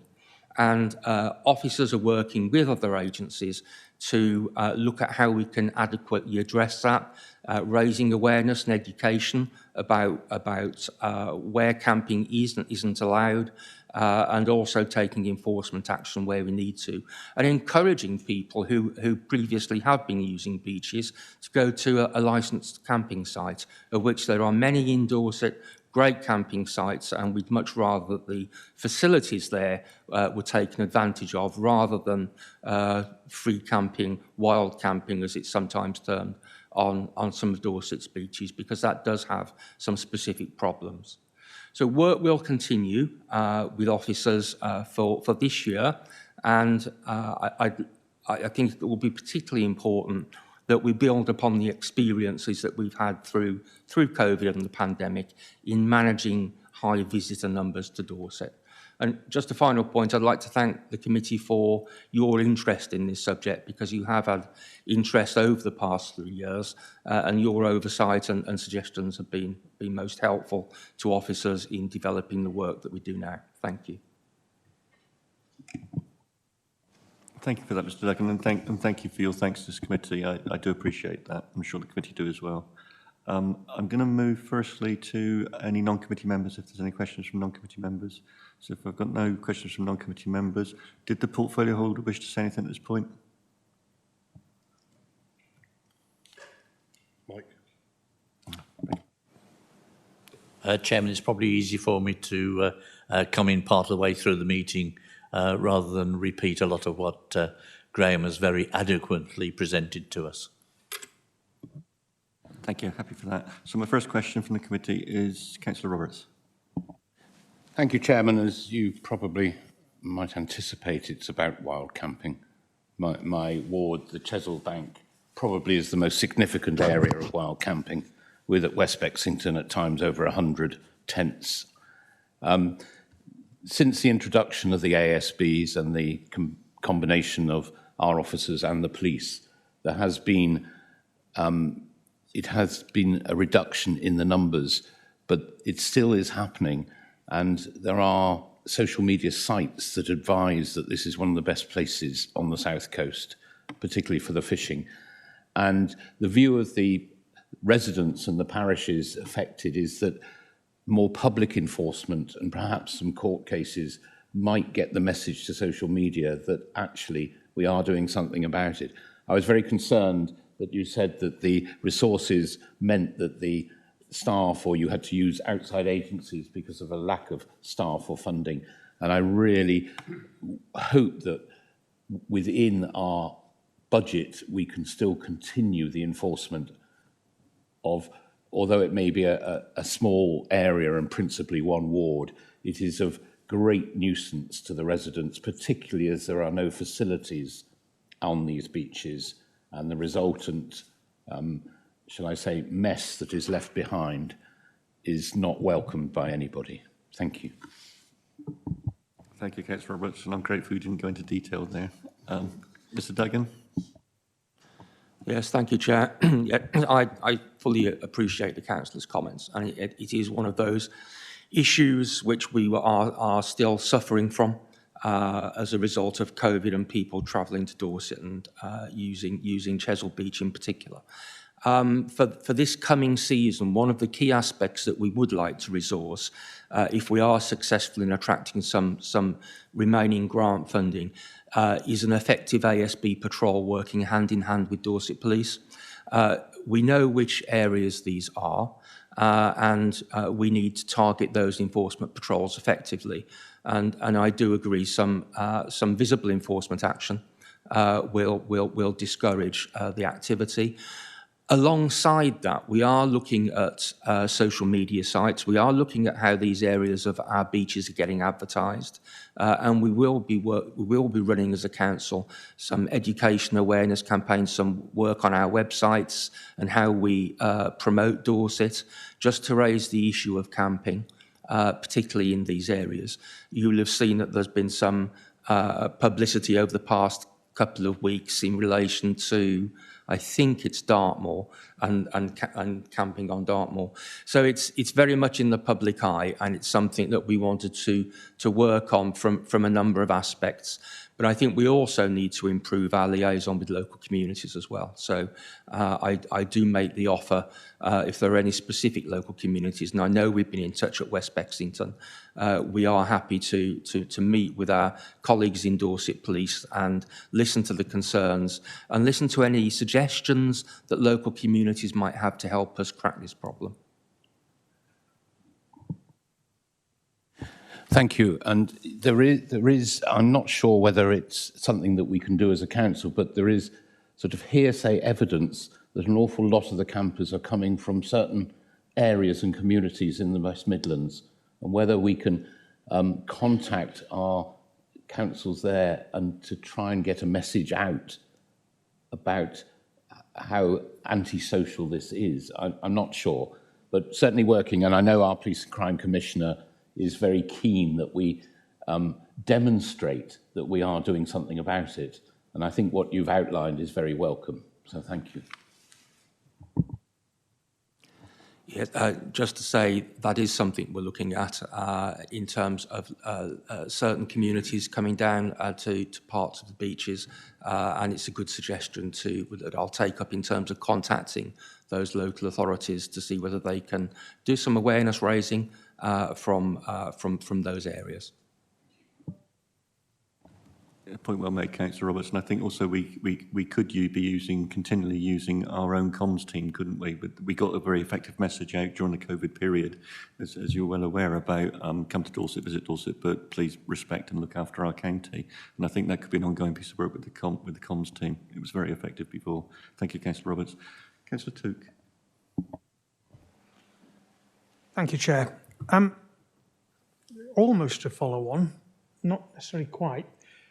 One of the problems with wild camping is the mess that people leave behind them, including human waste. One of the other problems we have is with human waste being deposited by water companies into our rivers and onto our beaches. Now, this isn't something Dorset Council has a direct responsibility for, but it's certainly something that affects our residents, affects our summer visitors, and affects the businesses that are dependent upon them. So what steps might we be able to take to ensure that our beaches are clean and fit for summer visitors and residents alike to come and enjoy themselves, rather than not?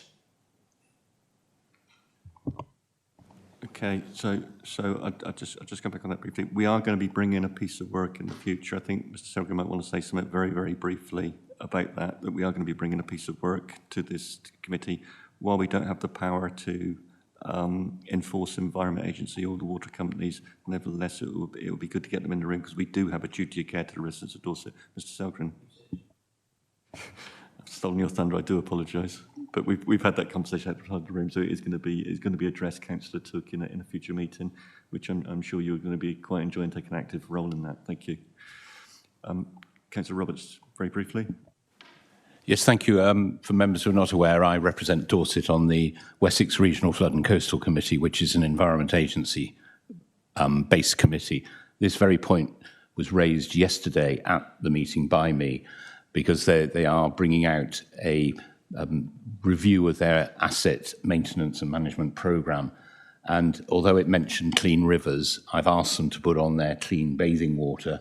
And I've also asked in the asset maintenance that the monitors that they are regularly inspected to make sure that they're all working to enable the monitoring of any outflows that hit our beaches, well, beaches around the country, but my concern was our beaches, of course. So the Environment Agency are very aware of our concerns. And also we have at that committee representatives from the utility companies, and there was one from Wessex Water there, so they did take that away.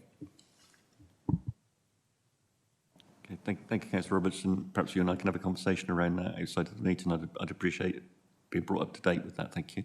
Mr. Duggan.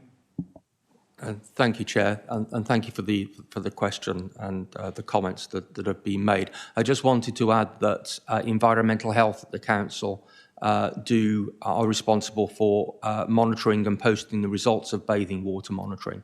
And we've had the results in for the 2022 season from the Environment Agency, and again, predominantly Dorset bathing waters, which are prescribed as bathing waters, have had good and excellent results throughout the season.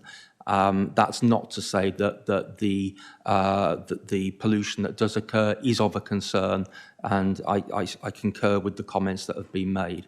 But the actual bathing waters for Dorset are, all apart from one site, I think, are either rated good or excellent on 2022's results. Thank you, Mr. Duggan. Are you content, Councillor Duck? You wish to come back? Okay. Thank you for that, and it's reassuring to know that 2022 results are good. An awful lot of this problem has arisen since the end of the 2022 season, where we've got villages in Dorset that are complaining of flooding, and I mentioned there's places outside my ward, so I won't mention them in detail, but I'm sure people are aware of where they are. It's been all over the press. It's the 2023 season that is coming up where water monitoring is going to be important, and our knowledge of where that is not necessarily based on year-old data. So whilst it's good that this has not happened last year, we want to make sure that this coming year we ensure that our beaches are fit for purpose. Thank you. Thank you, Councillor Took. Okay, so if I move to Councillor Andrews. Yeah, thank you, Chair. So going back on the original plan, I'm just wondering the highways link up with the group that looks after and make sure that we haven't got any major traffic disruption during the summer months. Well, I know we've had it in the past, but please, can I ask that you can join hands and tie up that happens? And going further to Mr. Roberts, I love West Bexington because having a bit of a arthritis problem in my knee, I love fishing. I went down there one sunrise, only to be met by a policeman and the ranger. So it was really good that they were out there doing their jobs. So it was really encouraging that the police and the rangers were there. But I went down a couple of weeks later, early in the morning, and had one space left in the car park and loads of tents. So is this a business opportunity we're missing to control wild camping? I'm just looking at the alternative. Can we control this wild camping and charge for it? I don't know. Just ask that question. Sorry.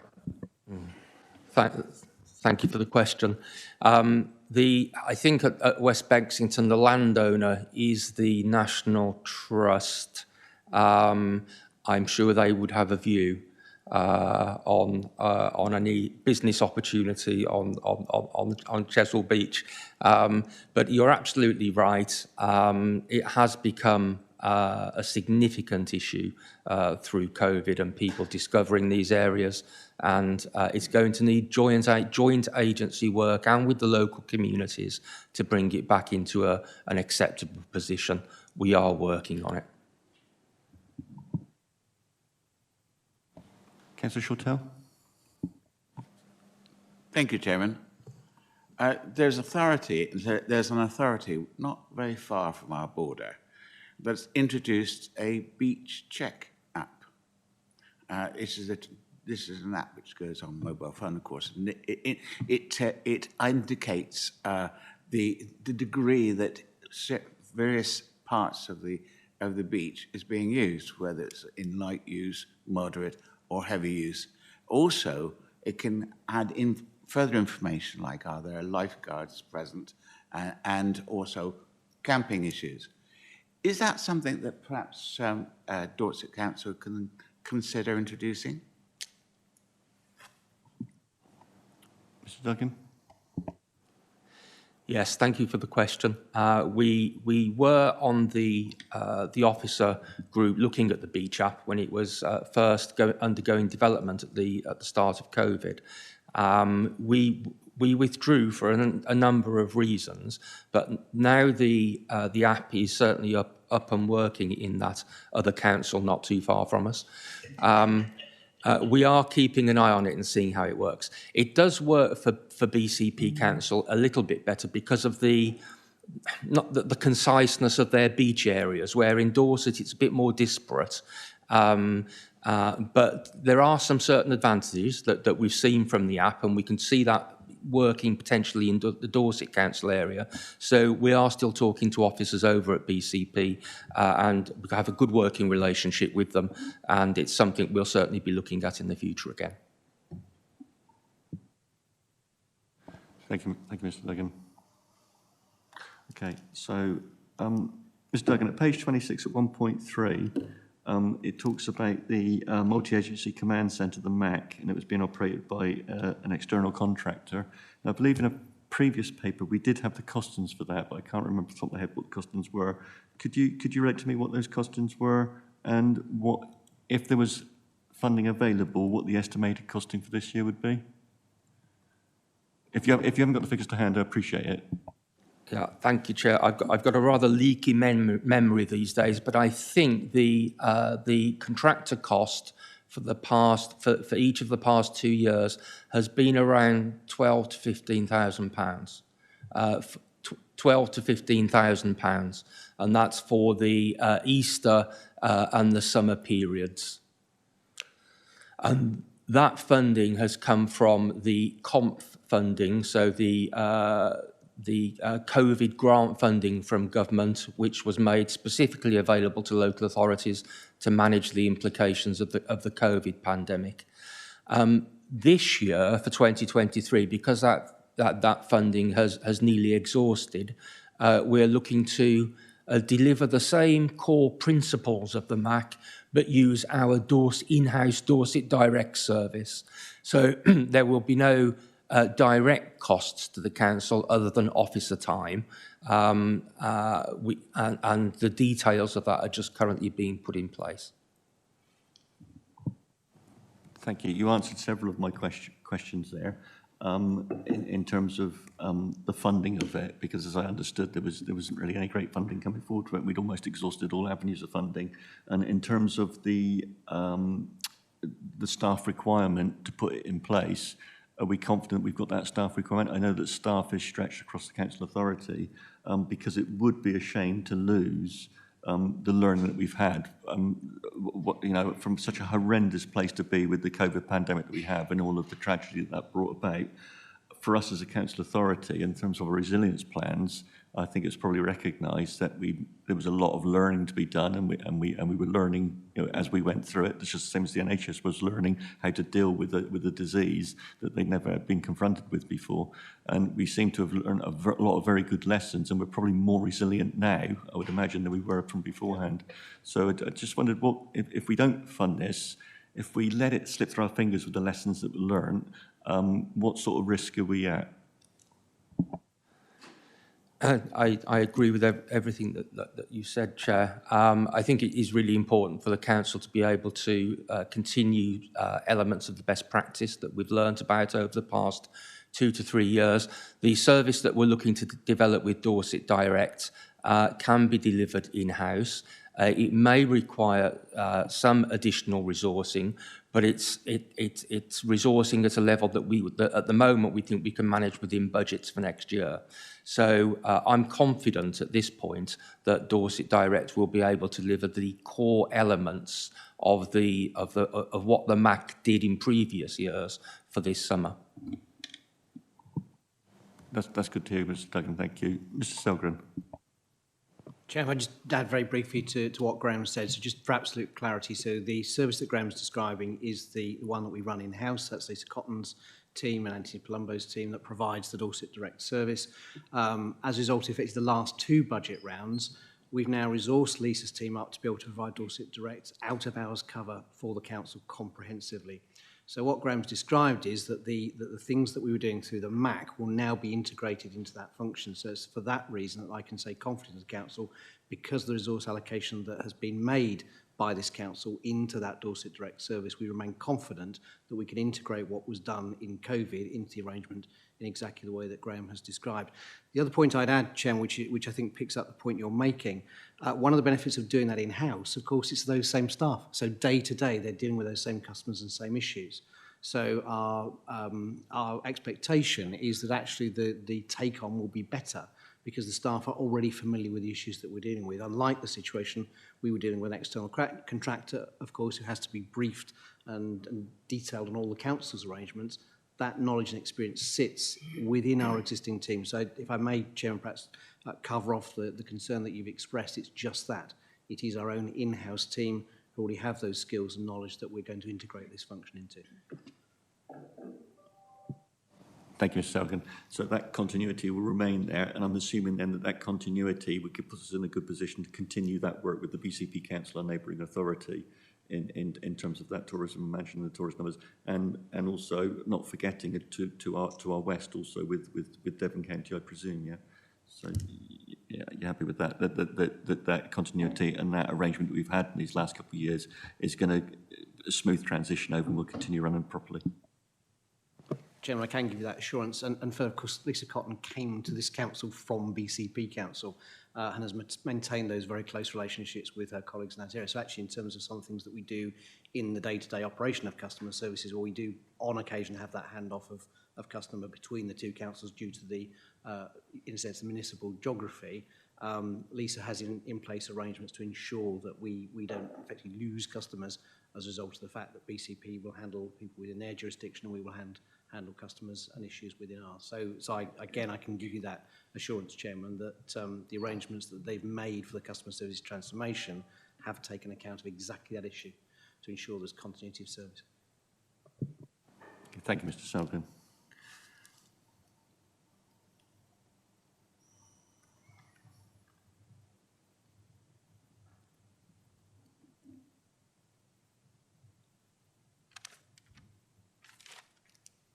Just checking with my questions because I've answered a lot of the questions there. And obviously, I just want an assurance from the comms team that we're maintaining that campaign around barbecues. Page 27 at 1.6 is so disposable barbecues that we believe was the incidence for the devastating Wareham fire. I just wanted an understanding of how that campaign's gone, particularly with our retailers within Dorset of not stocking disposable barbecues. I appreciate it's something that the public probably like, but it comes with such an inherent risk and danger to our wildlife and our ecology, and with such a precious ecology within Dorset, as we have, you know, really the largest proportion, I believe, of southern lowland Dorset southern lowland heathland, and the majority, which I think sits within Dorset. And the New Forest, of course. Councillor Bryan, you wanted to speak? Yes, thank you, Chairman.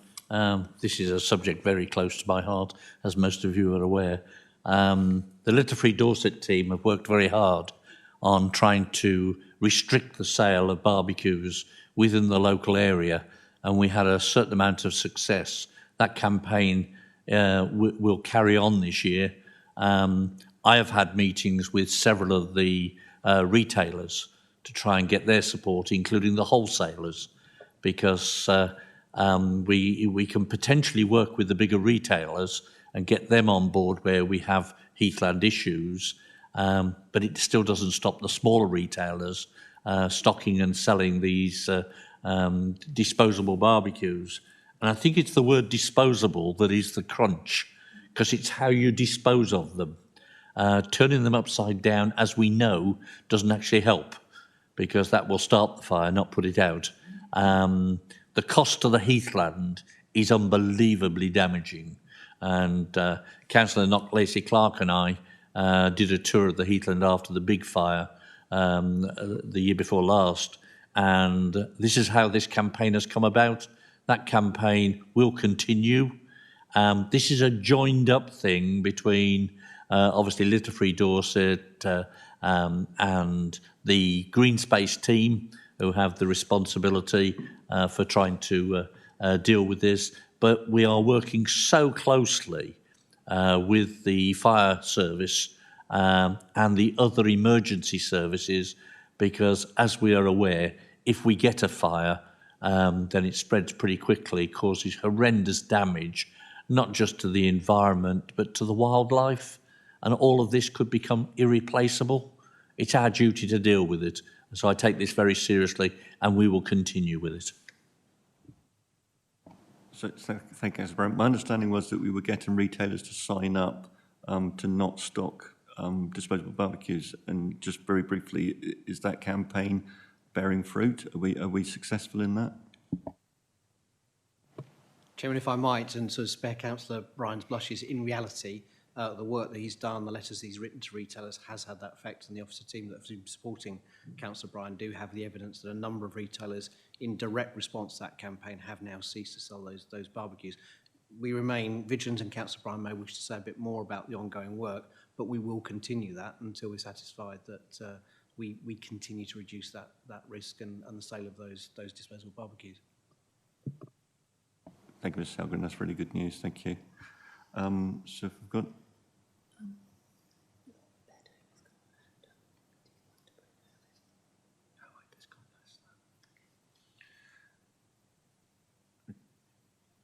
Okay, I think members, I think I've got no more questions from the committee, then I think we'll start summing this up.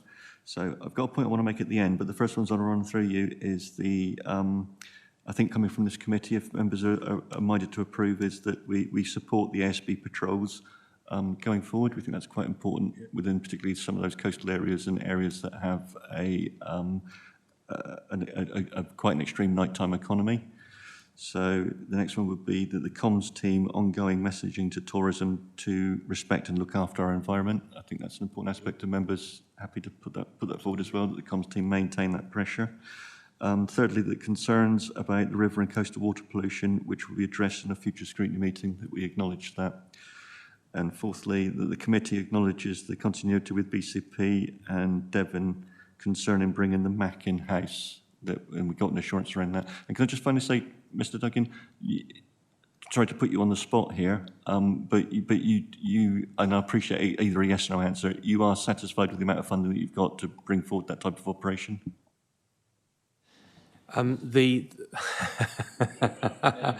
I should choose my words carefully.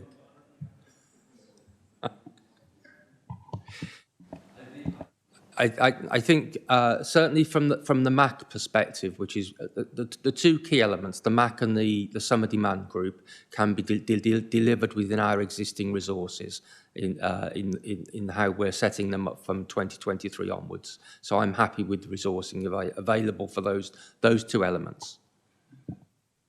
Thank you. And I notice we have Mr. Dunn in the room, who's the Section 151 Finance Officer, and you know I'm coming to you, Mr. Dunn.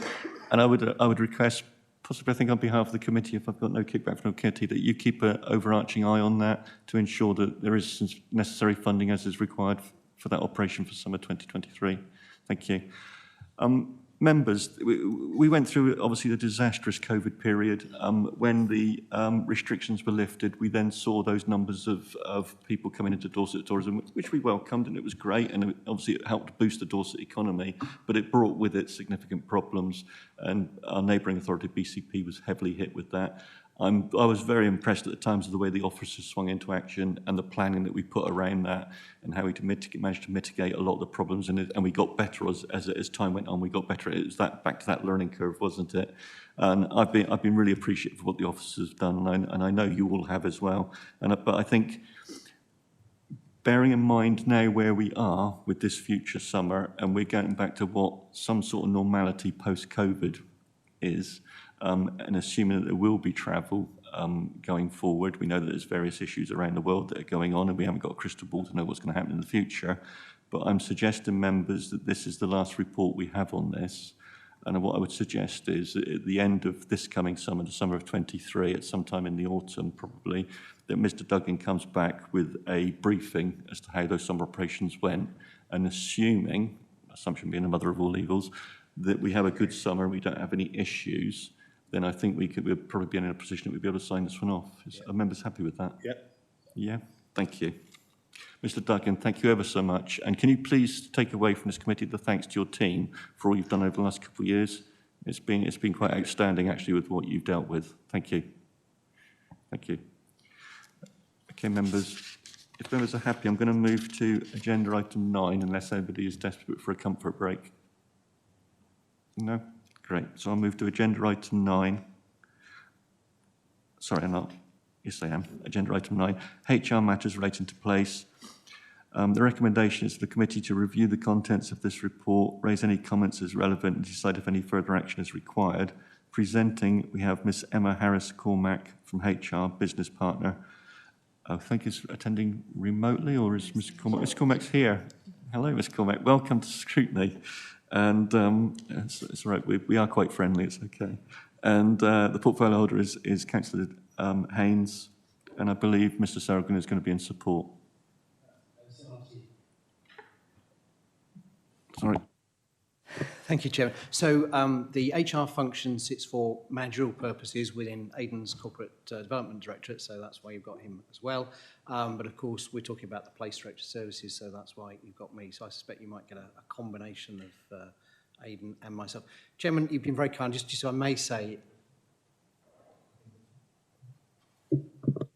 my apologies, Mr. Dunn. I keep forgetting that you're a twin act, aren't you? You're a double act. Thank you, Mr. Selgren. I hope the committee enjoyed Aidan and I. We commented afterwards the sort of two-handed effort we gave you last time where we met in November.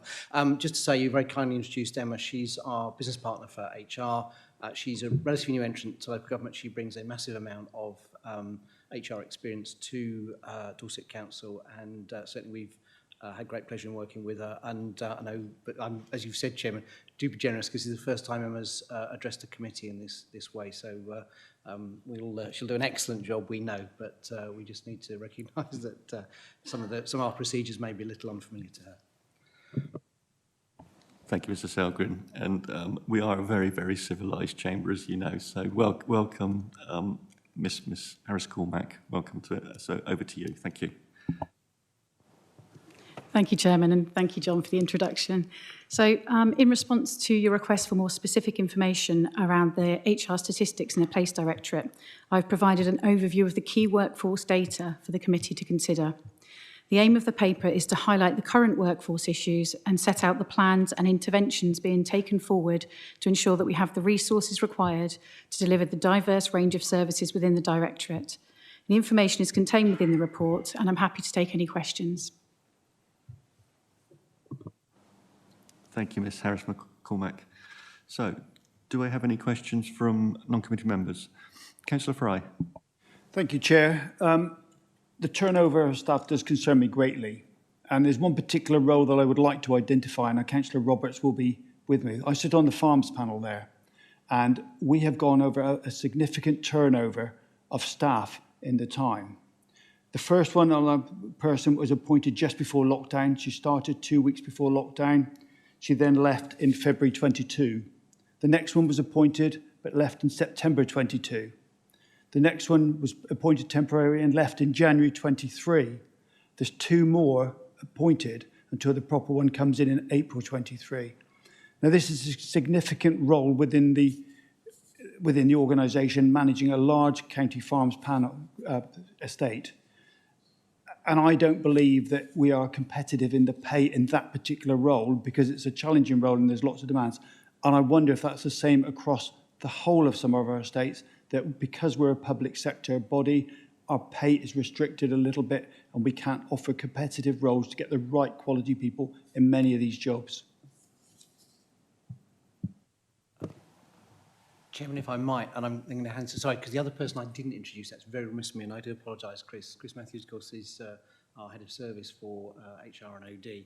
I suspect, given that Councillor Fry's question concerns the recruitment to key and difficult to recruit to and retain posts across the entire council, it might be most helpful if perhaps Chris comments on this one, if you'd be so willing, Chairman.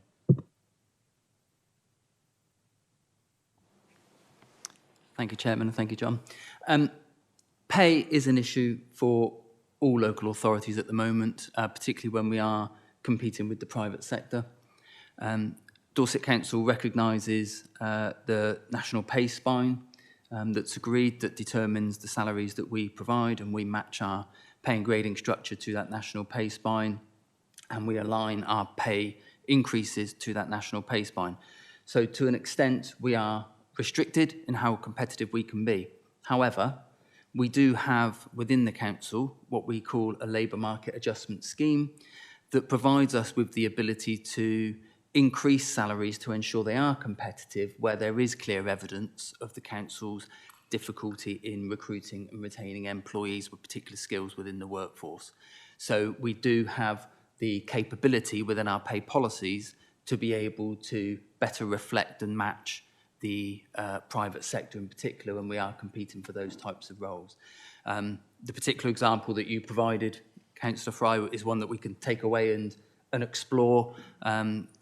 It does sound like there might be an underlying issue there that we can look at. But like I said, we have the mechanisms and the policies to be able to react when we do experience those real challenging recruitment issues.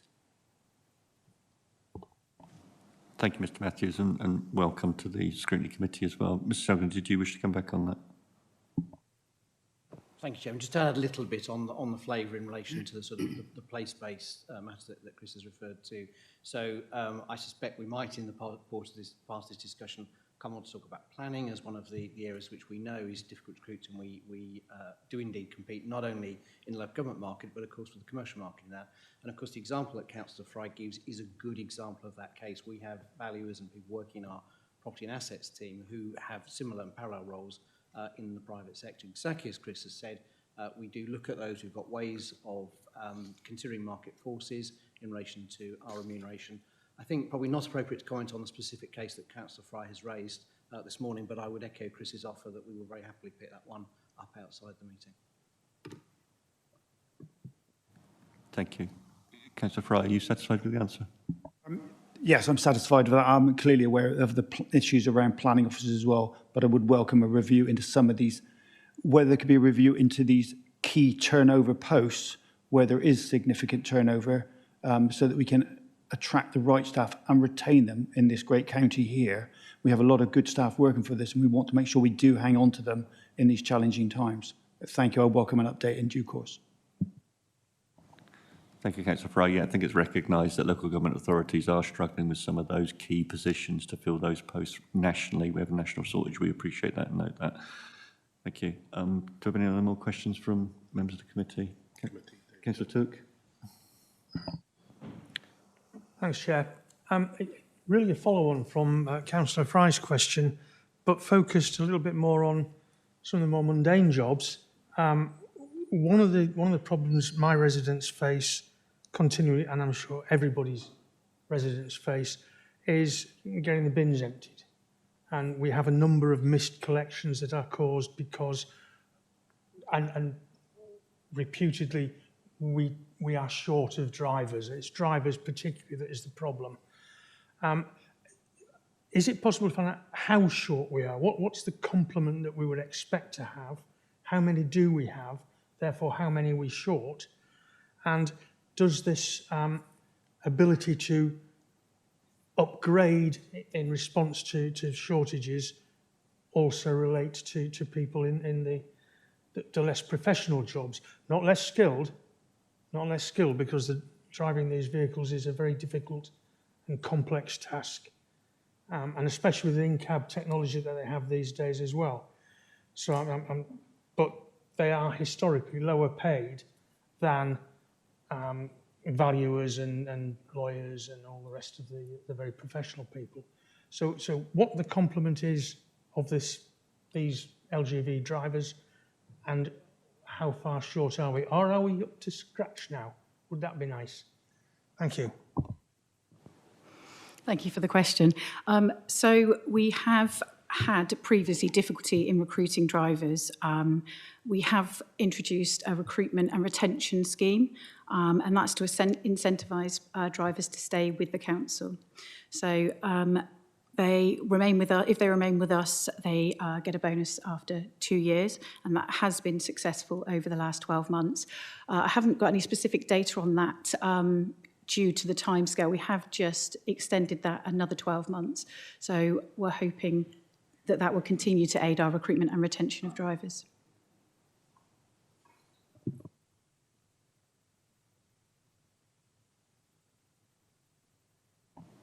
Okay.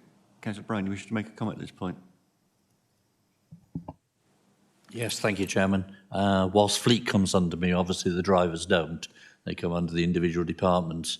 But yesterday I was at the Transport Select Committee when the bus companies were talking about the shortage of drivers that they experienced a few months ago. That seems to be dispersing a little bit now. We face tremendous competition from the supermarkets and everybody else who were looking for HGV drivers. Unfortunately, we lost a few, but certainly from what I was hearing yesterday, the problem seems to be dispersing slightly. So I think going forward, we're probably going to be in a much happier place. But it's no secret that COVID obviously affected the amount of drivers that were available. We had some short-term pain. I take my hat off to the team for the way they reacted by trying to get people in to train and trying to secure their long-term employment. And I think this council took all the right steps, and we're now starting to see some of the fruit of it. I'll leave it at that, Chairman. Thank you, Councillor Bryan. Councillor Took, are you satisfied with your answer? Thank you, Chair. Yeah, that sounds hopeful, optimistic, and I'm pleased that the problem seems to be on the way to being resolved. Some of the issues to do with pay, and I know we've got a 4%, I think was it 4% pay inflation that we're looking at in the budget. Is that going to be sufficient going forward to recruit people that we need? And we need a number of drivers. Part of that question then comes back to the first part, is how many do we need? How many are we short? And what effect might that have on us financially? Not expecting necessarily the numbers to be present now, but I'd quite like to know where that falls, what the projected spend is going to rise to, and if that does have an effect on the budget that we are in the process of agreeing. Thank you. Thank you, Councillor Took. Councillor Flower. Thank you very much, Chairman. Let me come in picking up on what David Took just said. That's a typical budget cafe, budget scrutiny type question around, and it has been raised around whether 4% is sufficient. The general view is that is what's being applied nationally, therefore we're not out of step nationally. Pick up the point about HGVs. What part of the COVID problem was all the training programs for HGV drivers stopped. Now I think that's being, obviously has been reinvigorated, and that's going to start to get the supply out into the system. We're aware of the pressures on this. Of course, the service doesn't sit under Ray. Ray's got the vehicles, but the service sits under Laura Beddow.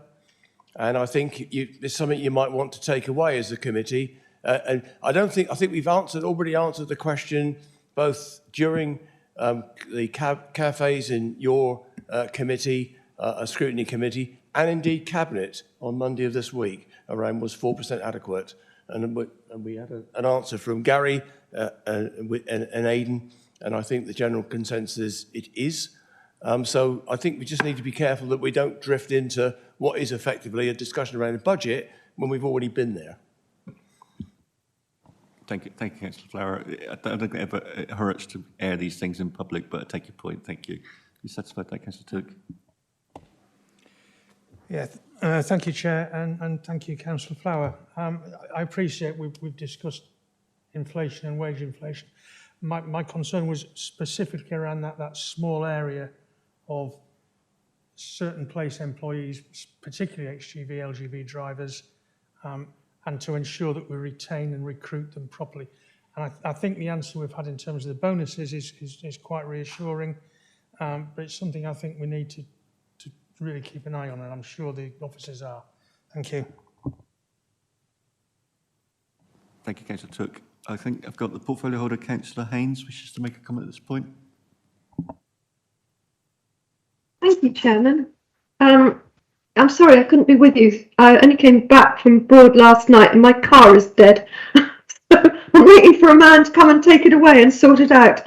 A couple of points I'd like to make on this, please, Chairman. The first one is you will be aware, I'm sure councillors are aware, that within the budget, particularly for waste, there is quite a chunk of money for people that we might take on through agency, and we need to do this because if somebody is ill, we can't have a driver, you know, with a really bad cold in with the rest of the crew, because then the rest of the crew will be affected too. So we actually need to ensure that we have the availability of agency, and that is one of the reasons that we have that in the budget line for waste. I'm sorry if I'm treading on Laura's toes with this one. The second thing is to be assured that everybody is challenged with employment at the moment. It's not just councils. All councils have a problem, but actually the market all told is a problem, right from finding somebody to serve your coffees in a coffee shop right up through to director level. And the thing that we are working on, and I really want to assure you that we're working on, is we're looking at growing our own. And I think that that's something that's going to be really important going forward, that we actually have this as part of our organisational development, that we find the rising stars and we grow our own to fill those places. That's really all I wanted to say, Chairman. Thank you. Thank you, Councillor Haynes. Sorry, Councillor Roberts, my apologies for how long you've had to wait. No, it's quite all right. It's one probably for Chris here, I think. In my own business and a lot of similar business, we introduced formal return to work interviews and recorded reasoning. And perhaps it wouldn't apply in here, but it actually reduced quite a lot of absence, particularly short-term, like a morning or an afternoon of absence. I'm sure you have similar procedures, but it was just interesting to know whether you have got a formal procedure and has that had any effect. Thank you. Yes, we do. Within our management of attendance policy, we do incorporate return to work interviews that are recognised as a very good practice, both from the perspective of managing absence, but also making sure that we are supporting individuals upon their return. So it is incorporated into our standard practice. We also do routinely monitor the completion of return to work interviews, because within our processes and systems, we do require managers to input when return to work interviews have been completed.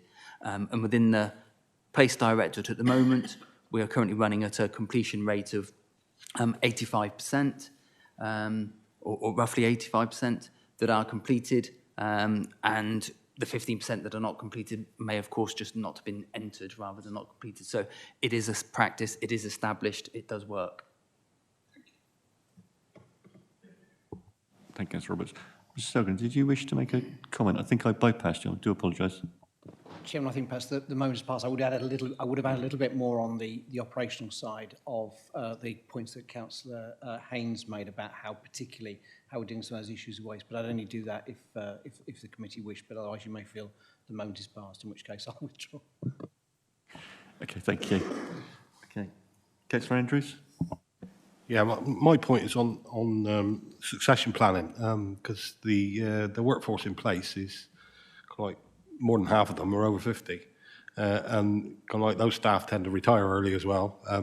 So I'm just wondering about succession planning. I know there's you put in the report, there's some really good things you're going through, but how many of those people that go on the leadership management development course get their qualification and then disappear to another authority? So there's ifs and buts about training people, but we need to train them to take over those key roles.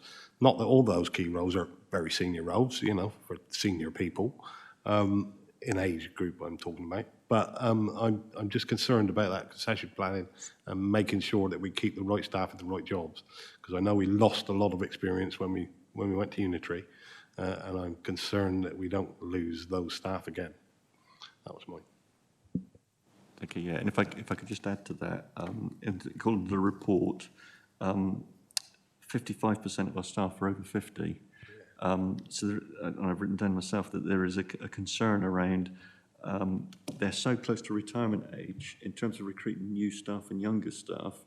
There obviously needs to be a period of time for those staff to come up to experience, and a lot of these job roles are quite niche, and they require a lot of experience. You had to have done a lot of time on the ground to learn the entire process and everything. It's not something you can just take off the street and put them into the position and they're going to be up and running. It takes time to bring those people, to nurture them and bring them up to speed.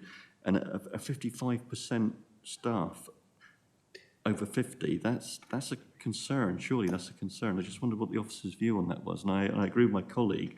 And I think there's a lot in the report about how we're trying to retain staff and the benefits that we're giving staff, and trying to make, we've said, and I know the leader of the council has said that we want to make Dorset a place to come to, a place to work, and we want the council authority to be gold standard, to be a good place to work. But that to me is a concern. I just wondered what the officers felt about that. Thank you, Chairman. If I can come back. Just a couple of things. In terms of the response to the issue around talent development and retaining employees, clearly we are working hard to make sure that Dorset Council is an employer of choice and recognises being an employer of choice. A lot of that is achieved through creating a good employee experience, by investing in our workforce, and by valuing and demonstrating a value to our workforce. And making sure there are those opportunities for career progression. With regards to the specific issue of the age profile of the Directorate, I think it's worth just highlighting within the statistics that the diverse nature of the Directorate means that we do have some work groups that are traditionally occupied by more older elements of our workforce, and they do have a distorting effect on the overall figure for the Place Directorate as a whole. So if we look at areas such as Dorset Travel, where we've got roles such as school crossing patrols and passenger assistance, the proportion of employees over the age of 50 is actually around 85%. However, that is a targeted group that we would continue to recruit from. So I don't think that in itself is an issue, because that's generally our catchment for those types of roles. So there is a bit of a distorting effect by having what is two quite large work groups within that overall population that are at that typically higher end of the demographic of our workforce. But certainly at a more local level, service by service, we are looking at that age issue and making sure there are career development and progression opportunities in place to make sure we've got that pipeline of talent coming through.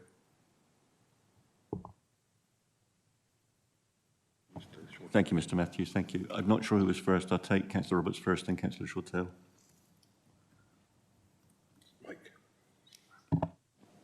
Thank you, Chairman.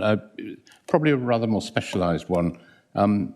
Other councils or local authorities, neighbouring local authorities, seem to be quite successful in acquiring project funding and attracting, or poaching, shall I say, some of our specialist engineers. And I was really wondering, are we being creative enough in attempting to match, or I know it's a very specialised area, but I just wanted to flag it. Mr. Selgren? Chairman, I'm sure Councillor Roberts is expecting this as a response, but I think with the recent announcement of the £20 million levelling up money, which in the main is targeted at exactly those kinds of works, I'm certainly very hopeful that the engineers we've got will want to continue to be part of our workforce to deliver that exciting programme.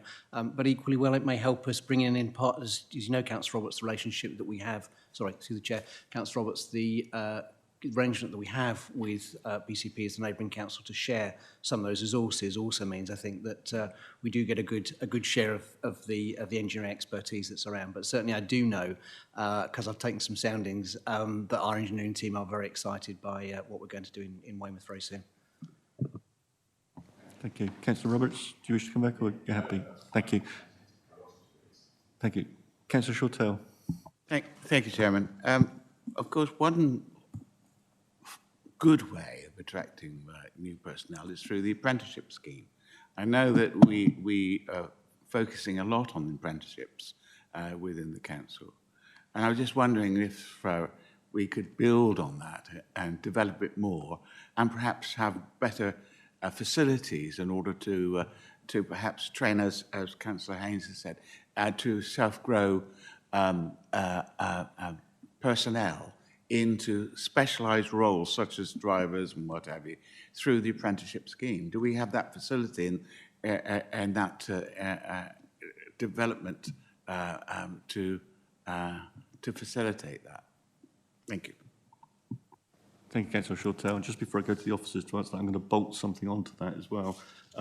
As we've got, as far as I'm aware, a very good apprentice scheme going within the council authority, and I'll let the officers answer that. But on page 43 at 4.3, surrounding that, just want to ask, are we working with schools and educational establishments to signpost children into these career paths where we have these sort of staff shortages? Because by the time we get them into apprentices, they're of an age that they've been through the educational process, and then we're taking them on as apprentices. But are we coordinating with schools to ensure that the children actually going through the educational process at the moment are being signposted as possible career paths into local government, into those niche industries? Because we've got a national shortage, and in terms of planning to get over that, we need to be taking children at a far earlier level now and signposting them into those career opportunities, I would have thought. So I go to the officers. Mr. Selgren, is it you to answer? Yeah. Thank you, Chairman. So I will, and I'll ask Chris to perhaps come on that latter point on recruitment. So the reason I'm volunteering quickly to come forward with this is I'm the SLT champion for apprenticeships, and quite rightly, as you say, Chairman, we're very proud of the apprenticeship scheme that we have in Dorset Council.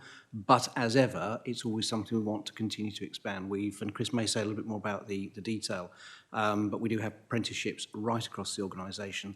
The key thing about apprenticeships is where it works well is that the managers and teams that they work in and with give them that support. Those days, and I don't think any of us are quite old enough to remember it, but the old apocryphal days when apprentices came in and made cups of tea for a long time are long gone.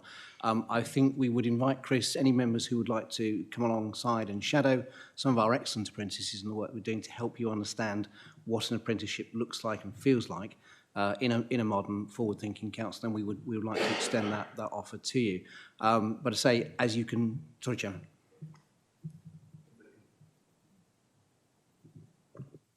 If I can just interrupt at that point, in what you've just said there, I think that's probably something that we could take away to look at a members' webinar around that.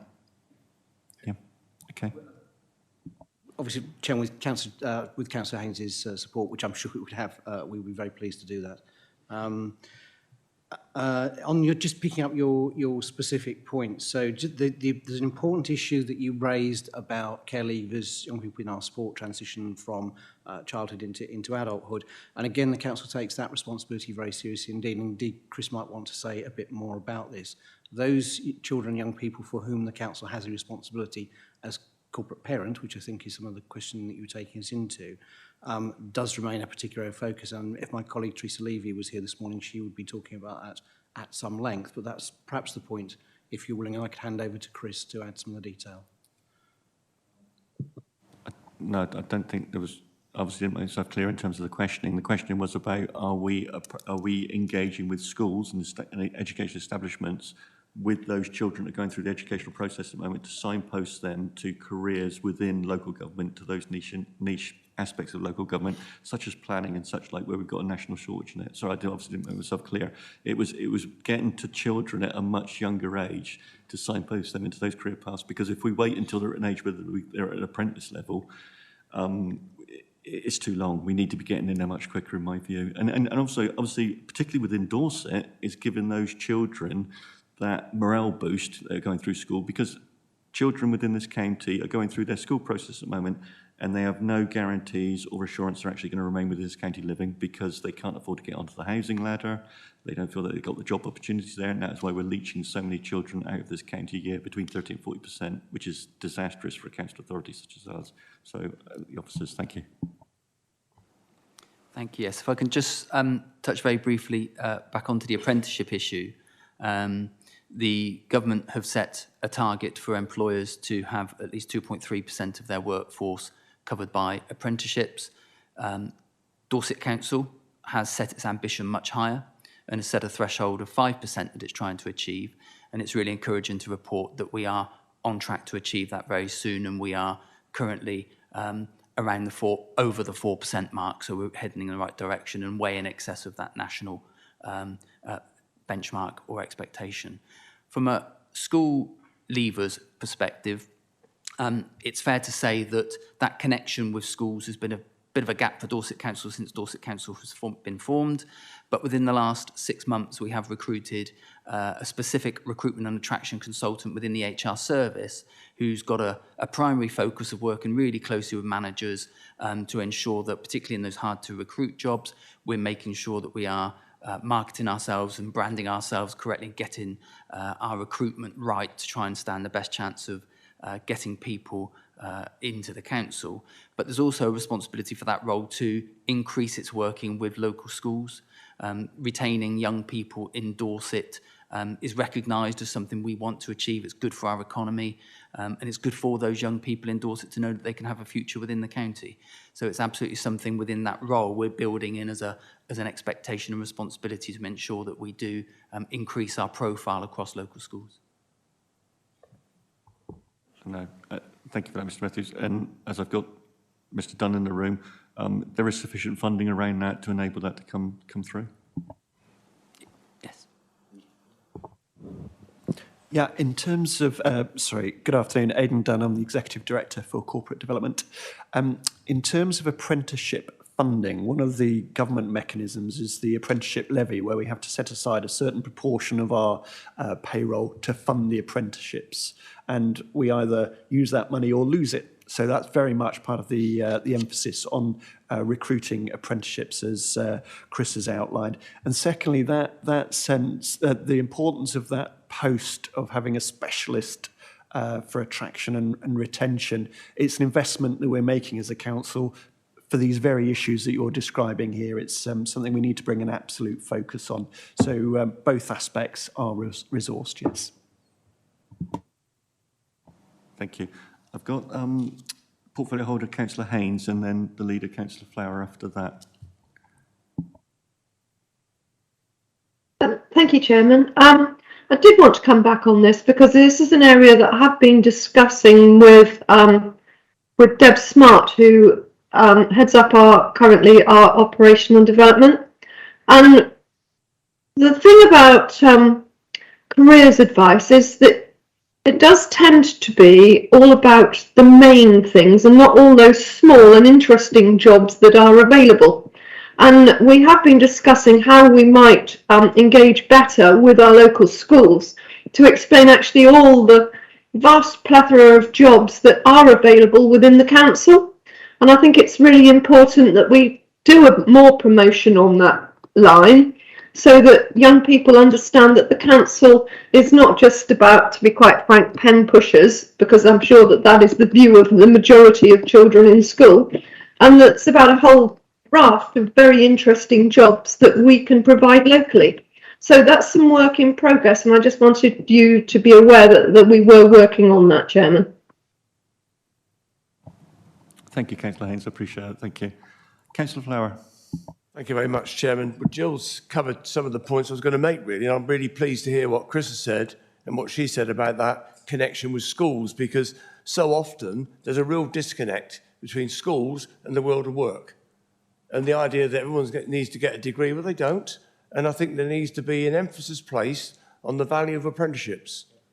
These days, the range of apprenticeships are huge compared to it was in my day, where it was mainly around engineering. So I'm very, very encouraged to hear what Jill said and what Chris has said. And I think as a council, as a potential employer, we need a greater emphasis as we can on getting that connection with the schools to encourage them to get young people to listen to what the world of work might look like and how they can get a career in local government.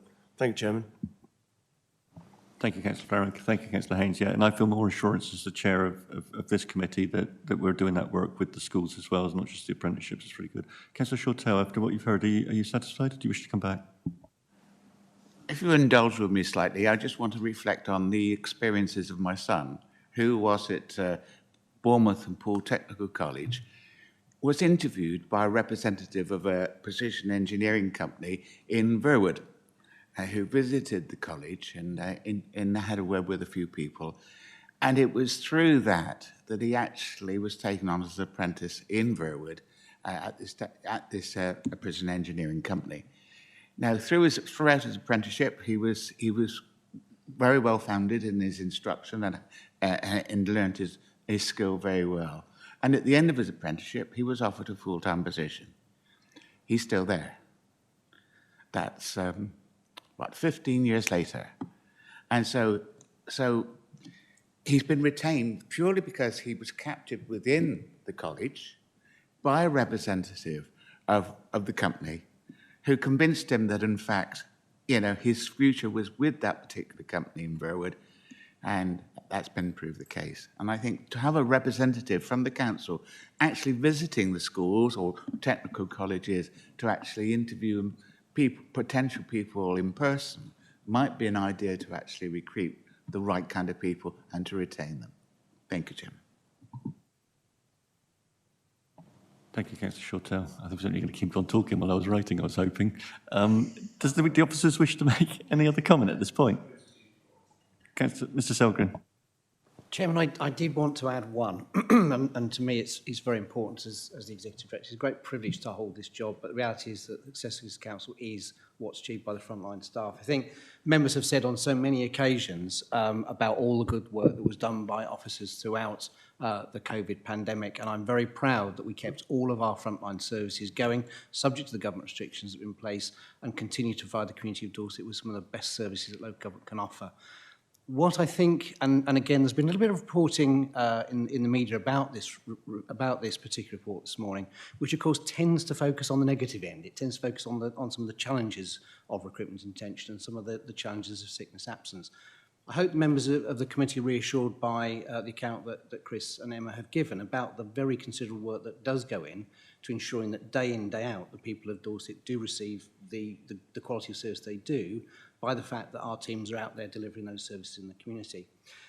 Just one thing I want to move on to, and I want to make the committee aware of, one of the sad things that we've seen, and this does appear to be a bit of a kind of post-pandemic thing that is going on more broadly, certainly than Dorset, is that there is a rise in both verbal and physical abuse of public servants and indeed of local government offices, and sadly I see that in the Directorate, and we were looking at some of those statistics earlier this week. The other side of that, of course, is we are very, very fortunate that we get a lot of compliments, and a lot of members of the public are kind enough to talk to our staff when they're out in the community and thank them for what they're doing. I think what I'd ask this committee to do is, Chairman, if you would be willing to just endorse that vote of thanks that goes out to the teams who provide those services, to recognise all that they do day in, day out and continue to do. Because certainly in my words, a small amount of kindness goes a long way. And I think for me what is currently missing at the moment is perhaps a bit more of that kindness. We're seeing rather too much of the abuse and people finding out what's wrong with things. It would be really helpful if members of this council and the many, many, many thousands of members of the public in Dorset who do acknowledge the support they receive from our staff could just show that, because it goes a long way. It's massively important and it really does increase morale. Thank you, Mr. Selgren. And yeah, I can appreciate with the position you're in, with the amount of staff that you've got below you and what you're seeing, what you're dealing with and what's laid out within this report, and we'll get onto the sickness side of it in a minute, and the mental health issues. I personally have always, as you know, acknowledged this council, how it's coped through the pandemic and how it achieved through the pandemic. A new unitary authority with a senior leadership team hadn't been in place in a year even, and we got hit with the COVID pandemic. Not only did we do all the transformation stuff that we need to do, and my understanding is within that transformation, we are far ahead than many other authorities that went unitary at the same time as us. And we never stopped with frontline services either all the way through the pandemic. I think while the public were in periods of isolation due to the lockdowns and what have you, the services never ever stopped, the officers never stopped, and I've always been very appreciative of that. And from this chair, as you know, I've always commented how well this council did, what it's achieved, and how it performed through that COVID period. And I take your point, and it is something we do need to keep saying. I think this council authority did and has performed way and above. And I think the members played their role in that as well. There was a lot of members that were volunteering out in the community during that period. And I think the members, as I've said time and time again, in terms of a civilised chamber, creating an environment for the officers to work in, which I think is hugely beneficial to the officers, and I would hope creates a very good working environment for them. But I do take your point. My next question is, do I have anyone at the moment? No? Okay, so if I'll move to mine. Timing couldn't have been worse, Mr. Selgren, from what you just said. So at page 39, I'd like some information and background as to why there's a backlog in DBS checks on council staff, and also in terms of that backlog in DBS checks. The report states that there's a low risk, but I would have thought that those DBS checks not even take place, there would have been a risk to the authorities surrounding that. So I'd just like some background information as to why we're in that position, please. Thank you, Chairman. So the DBS checks in place, we've got two types of checks. We've got checks for new starters, and we've got checks for colleagues that have been with us over 3 years. It's council policy to check people every 3 years to update that DBS.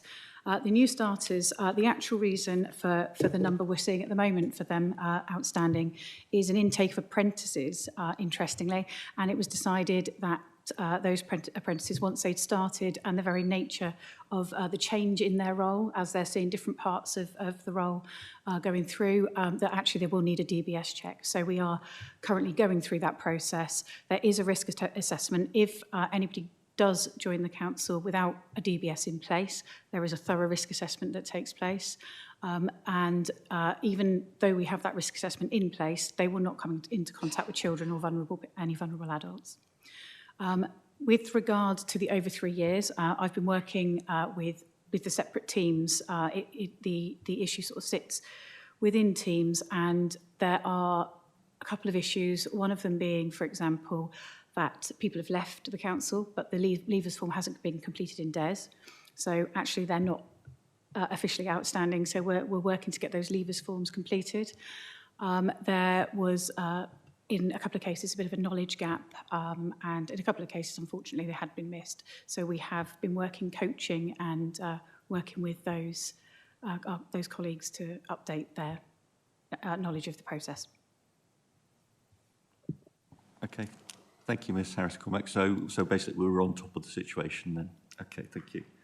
So if I can move to page 41 at 2.3, obviously there's a sufficient amount contained within the report concerning mental health issues, which I'm presuming are down to some of the COVID complications we had, and as we've just discussed, Mr. Selgren, the workforce, the staff of Dorset Council have been under huge pressures. We know that within a lot of the directorates, we've got levels of staff that we're not necessarily content with. We'd like higher levels of staff. We've got shortages through the directorates, and we've already discussed about staff recruiting, how difficult that is. Could we get an understanding around the levels of sickness that we got, which are showing on the performance dashboard, that are red on our traffic light system, and those levels of sickness around, obviously through the COVID complications that came about, the lack of staff in numbers, so additional workloads that are being put on staff, and those LGR changes that would have brought about anxieties as well. I know that we're several years on from the LGR process, but nevertheless, that obviously brought a lot of stress and anxiety to staff, not knowing what their futures were going to be as the 6 predecessor authorities all went into one. The transformation went through. The duplication was obviously being processed about how we were going to stop that duplication, which obviously was going to mean that the staffing numbers were going to be cut. So can we just have an understanding around how that's been dealt with? I know it's laid out in quite detail within the report, but what levels of risk do the officers feel that this authority is still at? We can't continue maintain the levels of sickness that we're seeing, because then it brings more pressure on those staff that are already in the workplace. And it's for no fault that staff are being sick. You know, that is the nature of the beast. But obviously it's going to impact on those staff that are in the office. And to my mind, it presents a risk to the authority going forward and how it can function. And we don't want to start failing as an authority. I think the response to that, it might be helpful if Emma and Chris perhaps just map out some of the work that's been done, because what the data, of course, shows is those, as you've referred to in paragraph 2.3, it's those 3 principal underlying causes. There are other things, but those 3 factors account for the large proportion of the absences. So the work that Emma and her team have been doing, as you've got listed in the section below, is a series of interventions that they have made to support and address some of those issues. So if you might be willing, Chairman, it might be helpful if Emma perhaps just gives the committee some illustration of the interventions that the HR team have given the Directorate under each of those 3 headings.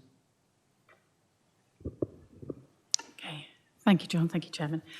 So some of the interventions taking place, musculoskeletal remains one of our highest absence reasons. So musculoskeletal can be caused by different work factors, and a lot of these work factors, such as repetitive tasks, heavy manual labour, posture, maybe in front of a computer, operating vibration tools, are all linked to roles that are carried out in the Place Directorate.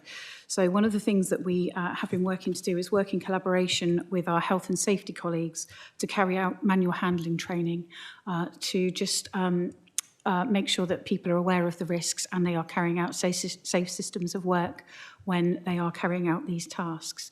So that started in December. Throughout December, there were 72 operatives with their training refreshed, and we're working through the January. We will have further data on that. Moving into mental health, we've got a variety of interventions taking place. We are supporting our health and wellbeing champions. We're growing that network of health and wellbeing champions.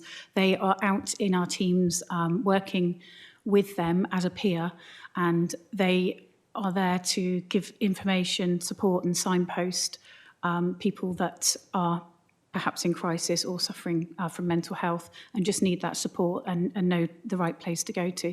So we are growing that network of ambassadors. We are also, in fact, yesterday we held a meeting for our health and wellness group within Place, and we are working with the unions. With hopefully we're going to get Frontline join us, and we are also going to get a selection of people across the Place Directorate working on interventions to support people within the workplace. Okay, so, and then COVID-19, that actually is our 3rd highest reason. So from the 1st of December, that is now, comes under a respiratory, so that is now no longer counted as a separate absence. So we are going to monitor our respiratory absences going forward.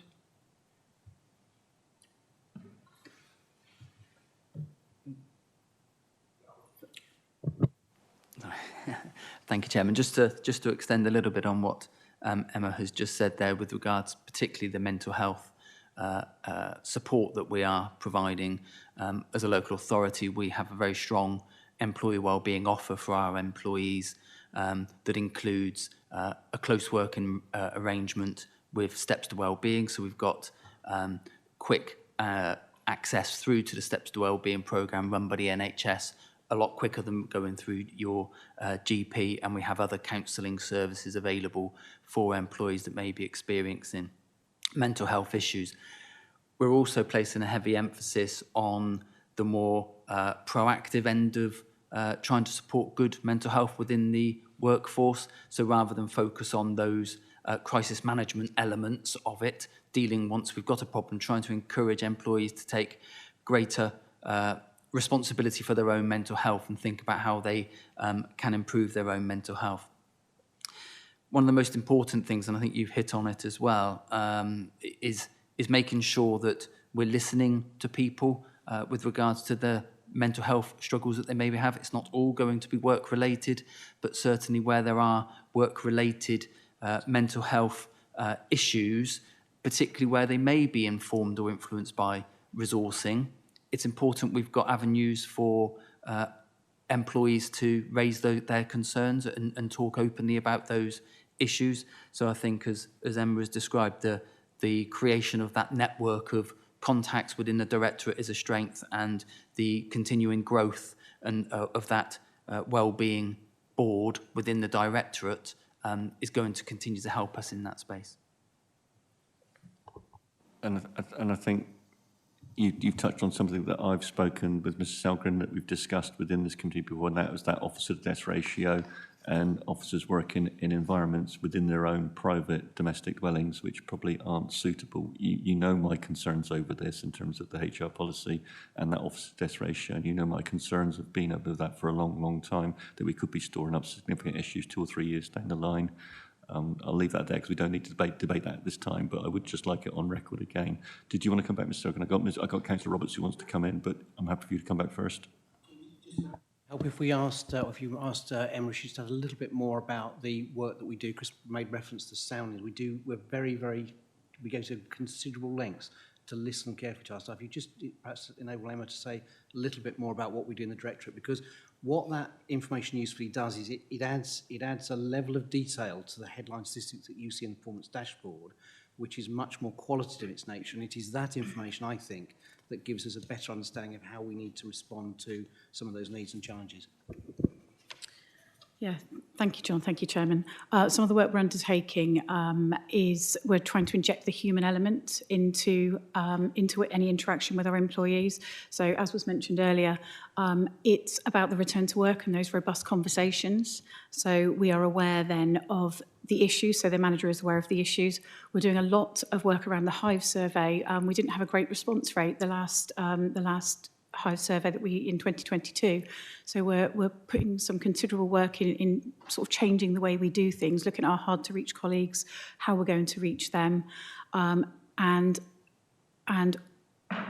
educating managers on the reasons why. We're going to build action plans. We're going to have You Said We Did and really get our people involved and on board, so we're hearing what their issues are, what they want us to do, how we can better their working environment or working day.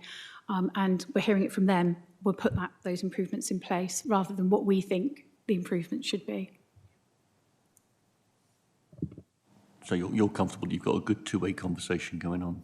Yeah, and the employees aren't feeling intimidated in any way. That's good, thank you. Councillor Roberts. Thank you, Chairman. You touched on it. Are we collecting data to show whether there's been any change in absence for people working from home, and which particular absences? And would that build up perhaps into advice on how suitable working from home? I know in place, obviously, an awful lot of people can't work from home, but there will be areas, and across the whole of the council, are we collecting this data which may influence how we recommend working from home in the future? Thank you. If I can respond to that one, Chairman. The short answer is yes, we are, and we do monitor those absence reasons, and particularly encourage managers as part of those return to work interviews where individuals are absent from work, particularly due to musculoskeletal issues, where they are working from home that is explored. We do provide employees with a toolkit to enable them to assess their workplace when they are working at home, to make sure that their workstation is safe, and that includes appropriate use of chair and desk and equipment. And we have provided employees with a lot of equipment, including chairs, where they have identified as part of an assessment that the facilities they have at home are not appropriate. So we have got in place the mechanisms to support employees, and we do encourage managers to have those conversations, particularly around those people that are working from home predominantly. Yeah, obviously, I was aware of perhaps the physical, but I was thinking particularly of the mental health of people lone working who are used to a network support. And I was interested whether you're managing to keep data on that or add to the data on that. Again, we do keep the data. It's interesting.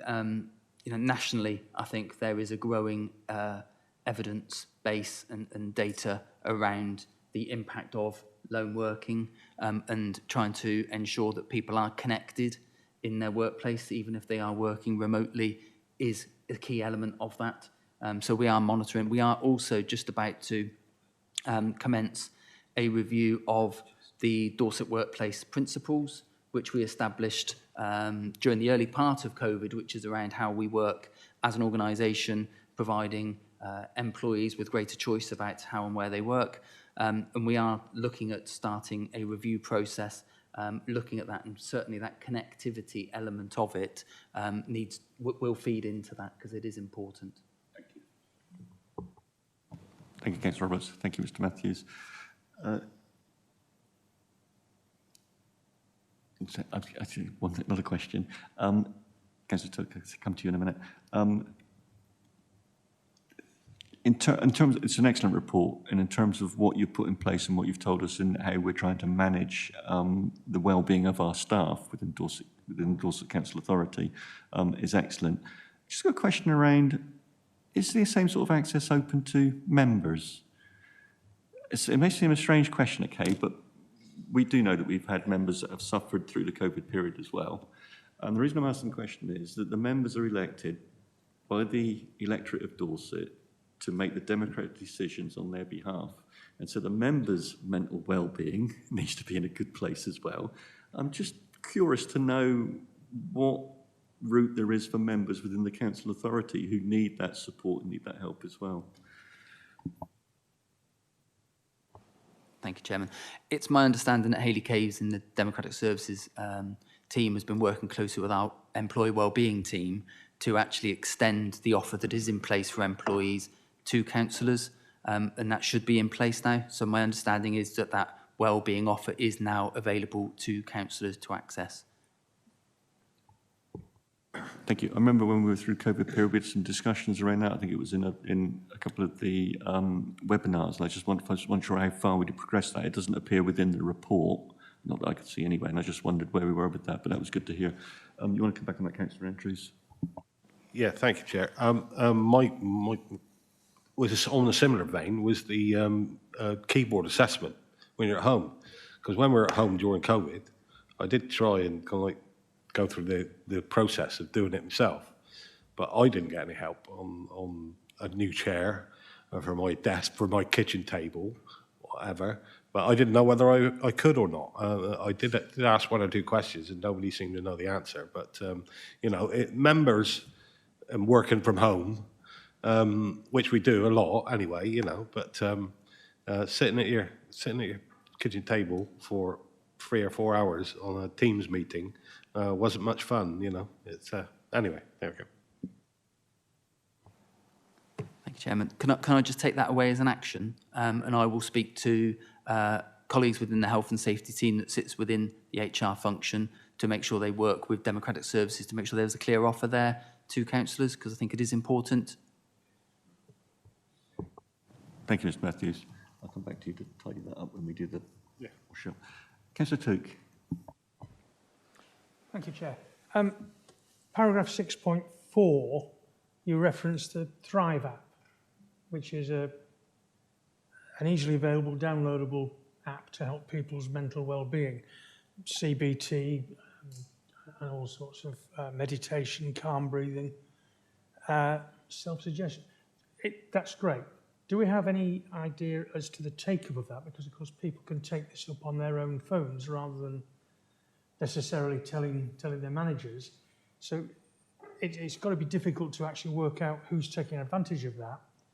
And do we have processes whereby people can have one-to-one sessions with a specialist to help them overcome this? Now, you've mentioned process, but I haven't heard anything about being able to talk to a specialist mental health advisor or assistant for people who are suffering this. How does that actually work? I haven't got details on the take-up of the Thrive app. I don't know if Emma, you have, but with regards to access to support, as I mentioned just a moment ago, in terms of our wellbeing offer, we've got that arrangement with Steps to Wellbeing, which predominantly provides CBT support to individuals, but where that is identified as not being appropriate for the particular symptoms that the individual's presenting, then we do have access to a range of specialist counsellors that can provide more specialist support to individuals. The employee wellbeing team will do that will undertake that initial triage and discussion with the employee to identify what the best support solution is for that person going through that experience that they are going through. So that is in place and a core part of our wellbeing offer, that we do have that range of access and support.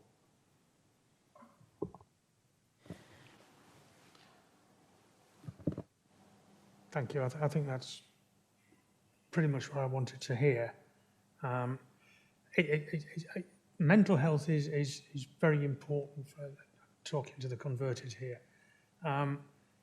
But it's something we because it costs us an awful lot of days' work, and it costs us employees' satisfaction, it impacts upon our ability to retain staff, it impacts all of these things. It's important that we take it very seriously. I'm very pleased to hear that that appears to be the case. Thank you.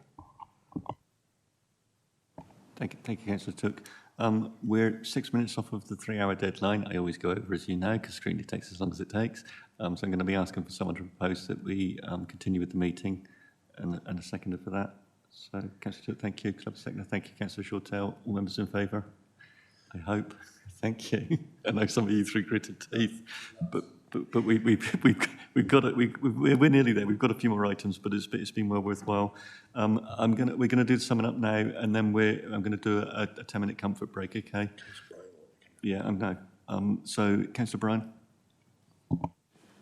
Yeah, thank you, Chairman. I just thought it would be worthwhile mentioning that at the early stages of COVID, we were inundated with offers of help as far as screens, chairs, any equipment that people needed.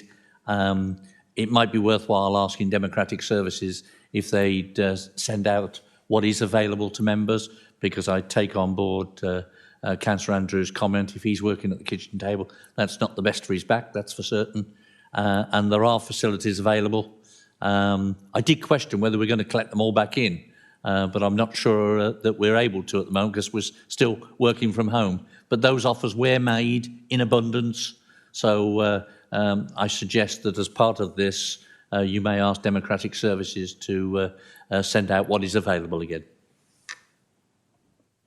Thank you, Councillor Bryan. I got a large screen myself as well trying to start COVID, but I noticed jacuzzis weren't on the list. Okay, so we're going to move to the summing up around it now. So I think what we've taken from it is Councillor Took over the driver recruitment and the risks around that. Yeah, which I'll come back to that in a minute. And the committee has recognised, I've got to read my own writing now, the committee has recognised that the workforce is an ageing one and brings with it a risk for ensuring future staff planning, which I think is quite important.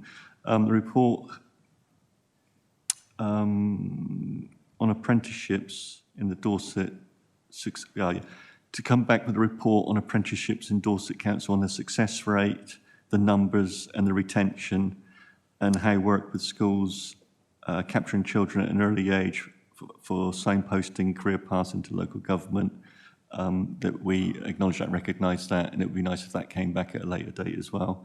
HR matters concerning sickness and wellbeing of Dorset Council staff to come back to the committee with an overview. We'll discuss on how we do that if members are minded to.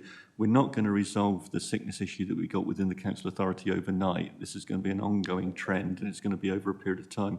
And as we've done previously, members, when we've had a significant risk or issue within the council authority, we've had that come back on a fairly regular basis to keep an overview on that. So if members are minded to support that, the Vice Chairman and myself will have a conversation with Mr Selgren outside the meeting and Mr Dunn outside the meeting as to how we're going to explore that and how we're going to bring that to committee going on for some forward planning, if you're content with that.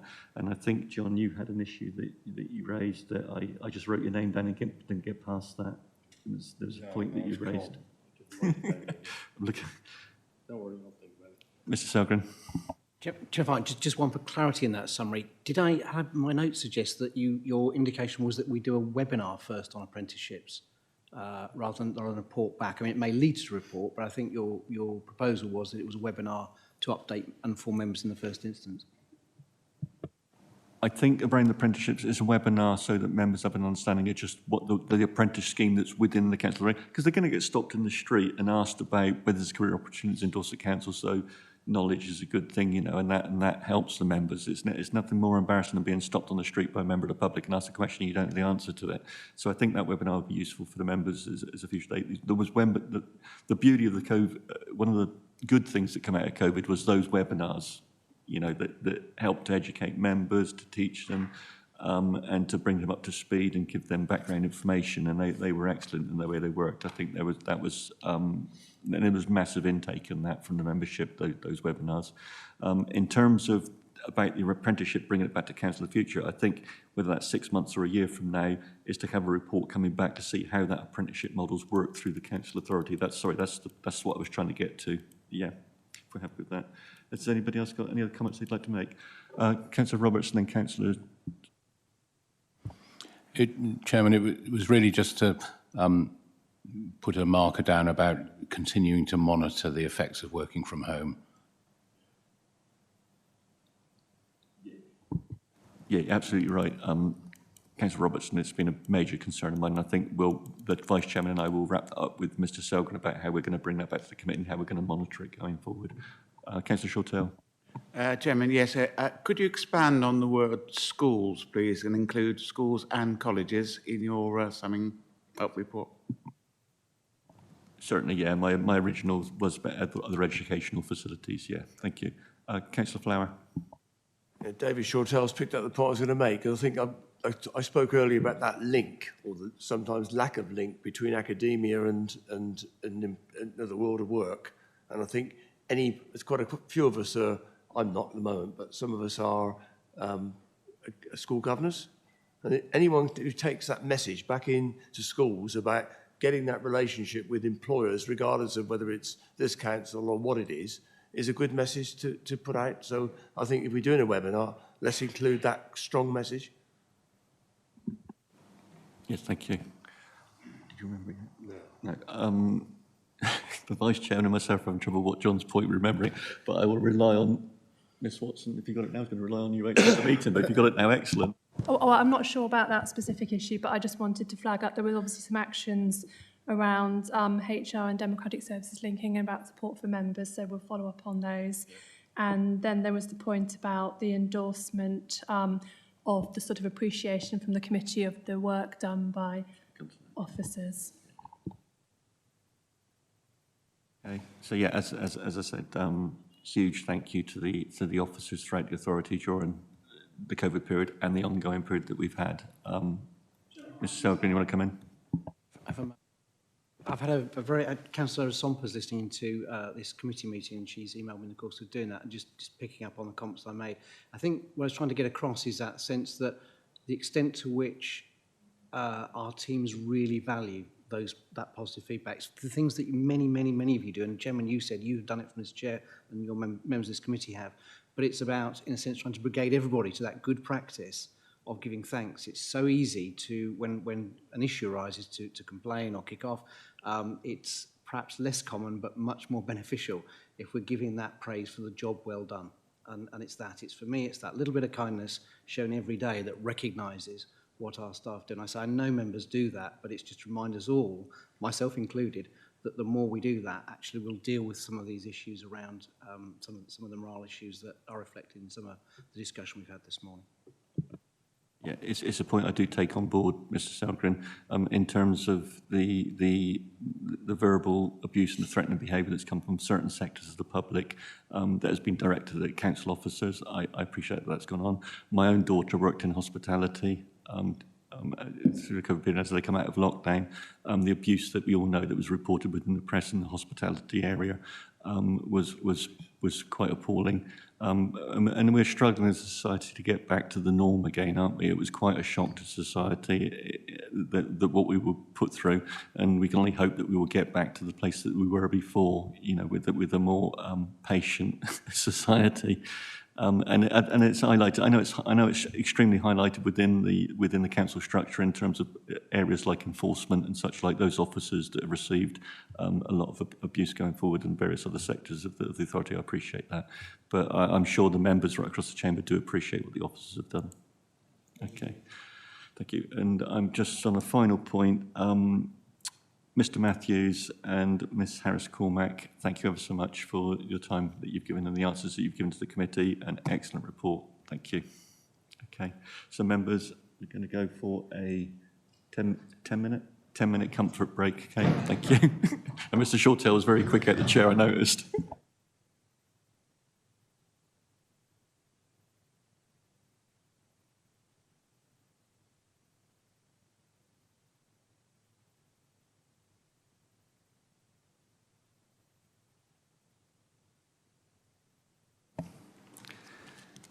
Okay.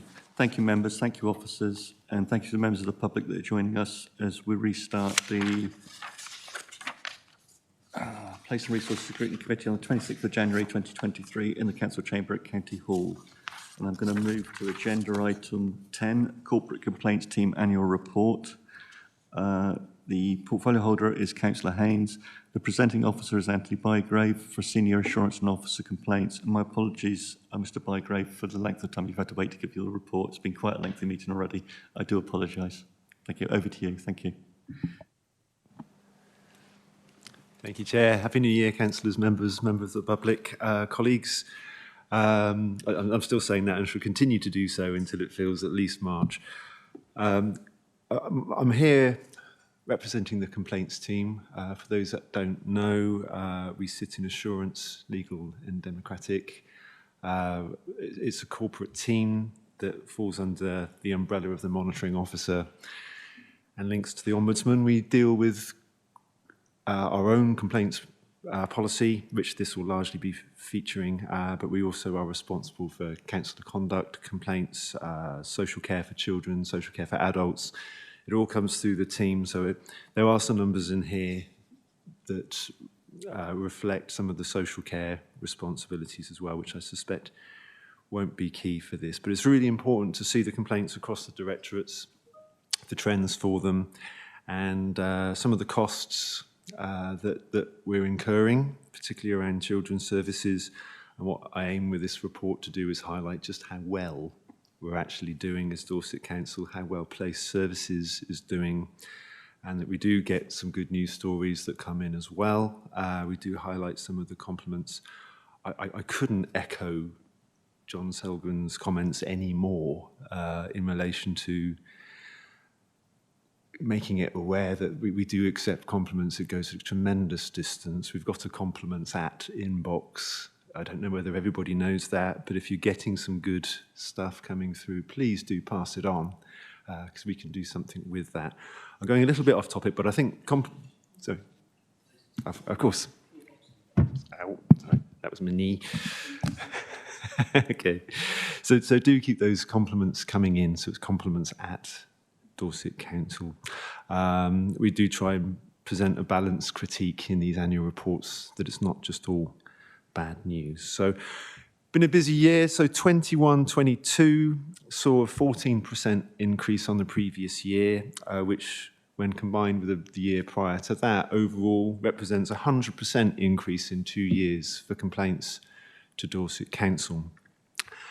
I think there was a feeling that this was all COVID's doing, and I'm here to say that after Q1, Q2 and Q3 of this year demonstrates a significant rise as well.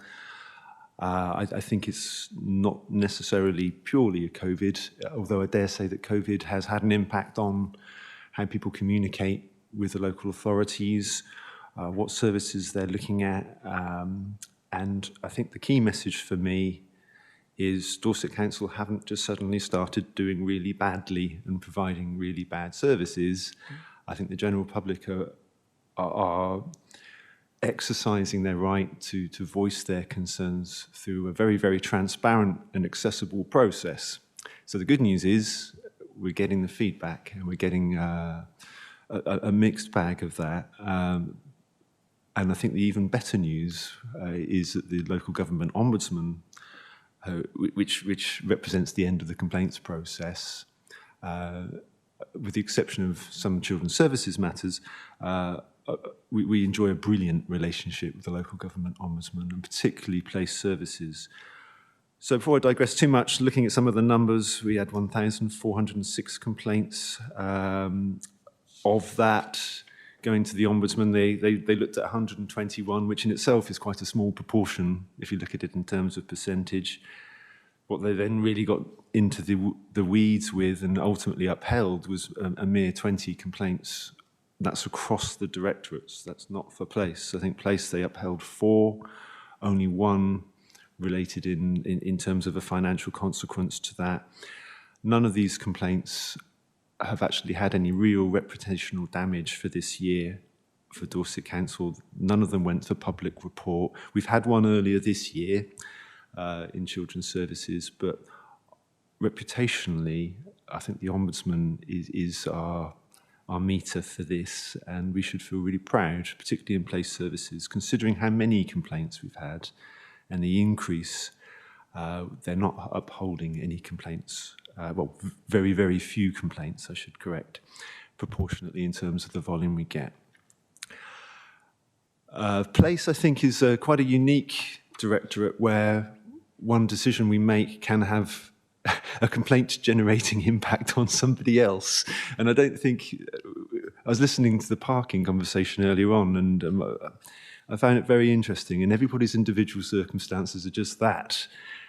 Depending on what your own invested interests are, and what Dorset Council's response to that is, Place is an area where it's likely that we'll generate, no matter what we do, it's likely that there'll be some negative response to it. I recall a case where, well, several cases where people write in wanting their weeds removed, and then their neighbours write in complaining because we've taken away some beautiful natural flora and fauna. And you think, well, it's really a challenge. And I think that goes across some of the place services in terms of planning, in terms of parking, and the impacts it has on neighbours. And very, very difficult to get it right all the time. So I would focus a little bit on the number of complaints we feel are actually justified and upheld.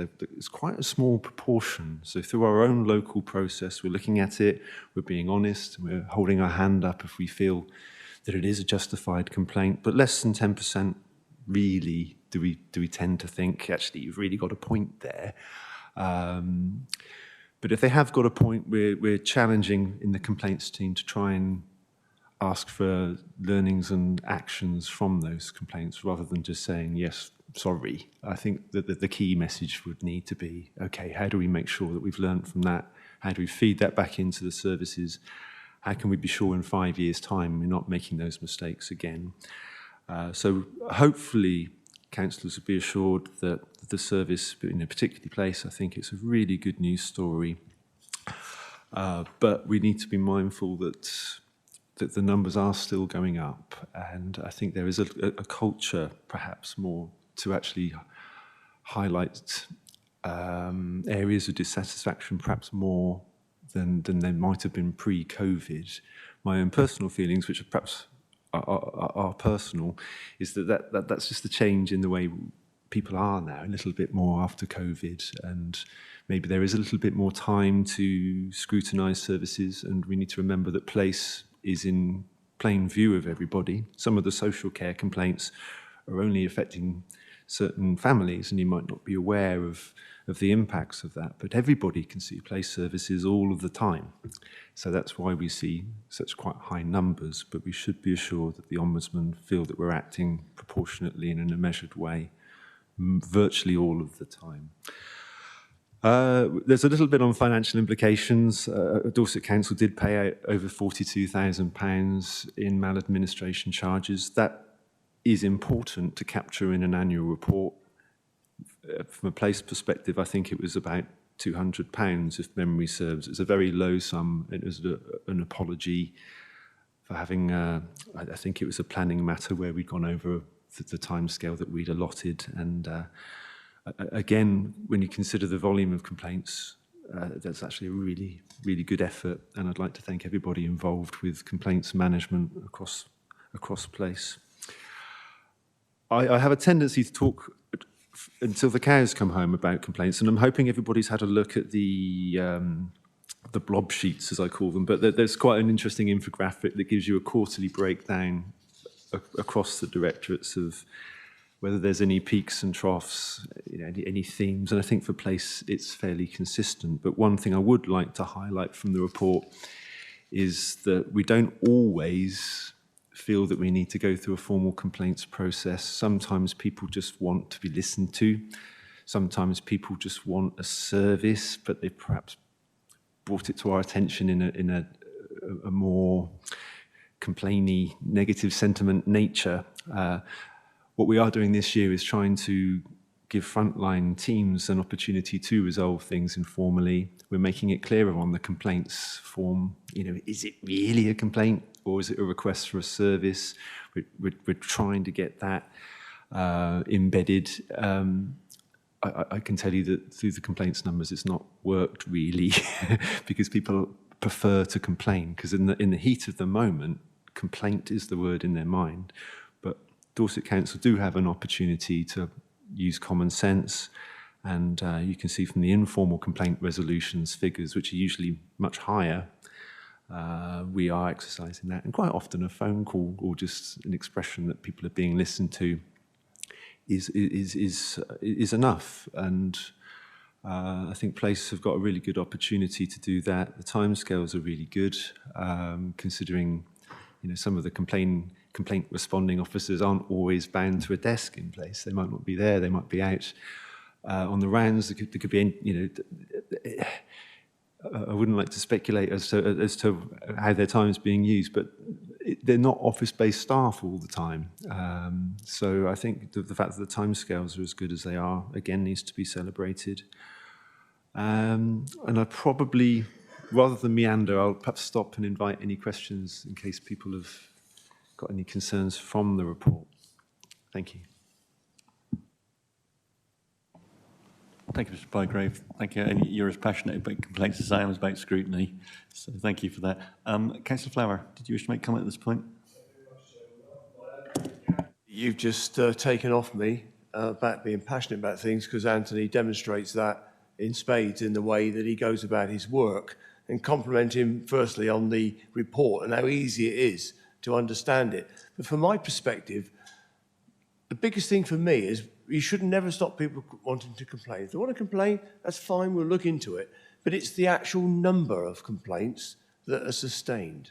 It's very, very low.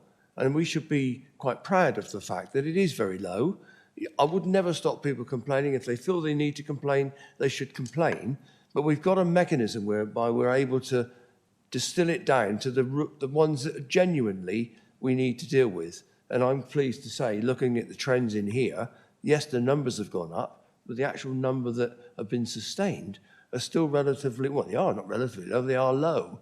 As a council, given the size of the council we are, all the services we deliver, I think we should be quite proud of what we've achieved in overall terms and the quality of the services we deliver. But I think this is a good report. It's important that your committee has a look at it, Leader. You never know. You never know, Shane. You never know. Maybe that was a slip. I'm perhaps hang on. I get my crystal ball. No, thank you, Chairman. I think it's a good report. It has to come here. It's the right thing to do. But I think we can look back on the data we've got in here with a certain degree of pride. Thank you. Thank you, Councillor Fowler, and thank you for the promotion. A couple meetings ago, I described myself as being the chairman of the council, and Councillor Canning sat to my left, reminded me, which was slightly embarrassing. But thank you for that, and I do concur with what you said. I do agree, and I think when you look at the total complaints overview, the fact that we were at 633 at 2020-21, and it's dropped to 380 from 2021 to 22, and I think Mr. Bygrave, you and I have spoken about that, and we consider that be that blip within the COVID period where people, not saying they had time on their hands, but there was that angst within the community and within society, and people were quite readily to come forward and complain about things. And I do take your point, Councillor Farrar, it has dropped quite considerably. Councillor Roberts. Thank you. Is it all right to call you chairman? A couple of, just looking at this, great interest, because it's fascinating always to see the data and presented very easily, so thank you. I was quite intrigued by the parish councillor complaints and code of conduct complaints, and there were 60, but only 5 were investigated. Does that mean that you've sort of evaluated the complaints and found, or because somebody looking at that might think you were only bothering to investigate 5%. So, and the second part, I couldn't see anywhere in the report. I know there is a legal term for it, but there are a lot of these from the same 1 or 2 groups that are serial complainers.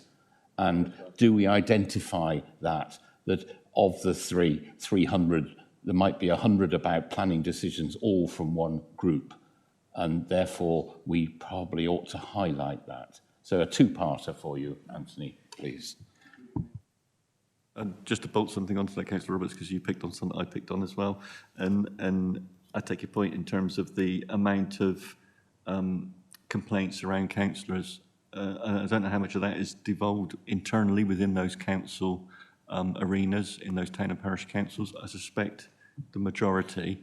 There seems to be a culture now I haven't been in local government very long, but when I come into local government, code of conduct complaints weren't bandied around in the same way they seem to be now. So I take Councillor Roberts' point. I think it's an extremely important one. And I think further to that also, what cost does that involve to this council? We're aware that we need to do member training in terms of councillors right across the towns and parish councils and this authority as well. And I'm a little bit concerned about how much of our officer time is spent dealing with these code of conduct complaints, what costs there is to the council authority on that, because we don't have a silly bucket of money to be spending on areas where, as Councillor Roberts rightly says, the sheer number of code of conduct complaints that come in, that was 60 and only 5 were followed up, which does bring you to thinking that some of this it seems to be fairly petty, and can be better dealt with in a better way. And probably if those code of conduct complaints are coming within those council authorities and those parish and town council authorities, then you would imagine they could be dealt with in a far better process within those authorities before they're escalated to this level. Thank you, Chair.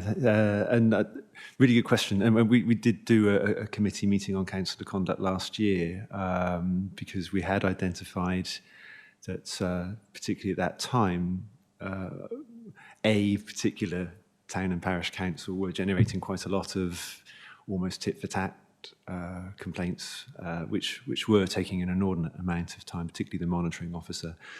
That was why the decision was taken from the monitor to delegate that initial triage of investigation to the complaints team. It makes absolute sense that all the policies are in one place too, so we're quick to embrace that. I think it's the misconception of what is and isn't within the scope of the council code of conduct, I think. So we've had consistently this year as well a similar number of around 60 approaches, complaints, if you like, but whether or not it's actually a breach of the code is usually quite a small number because of the role that the councillors have and the expectation that they fight their opinions robustly. That doesn't necessarily always mean that you're treating people with disrespect, and I think there's a little bit of a challenge, really, because where that is one of the breaches of the code is a failure to treat somebody with respect. I think if people felt offended, they were complaining, citing that, and it's always a contentious issue. And I think it's again, considering the number of councillors, I think it's 1,000. Yeah, of course. So yeah. I'm conscious of the fact that the Monitor Office has been called away to an urgent meeting, and I can appreciate if you're uncomfortable in answering the question, and we can take this further outside of this meeting, because I think it does need the Monitoring Officer input on this potentially. So I'm perfectly happy if you wanted to draw a line at it there, if you're not comfortable with answering the question fully, because it does delve into very sensitive areas, obviously.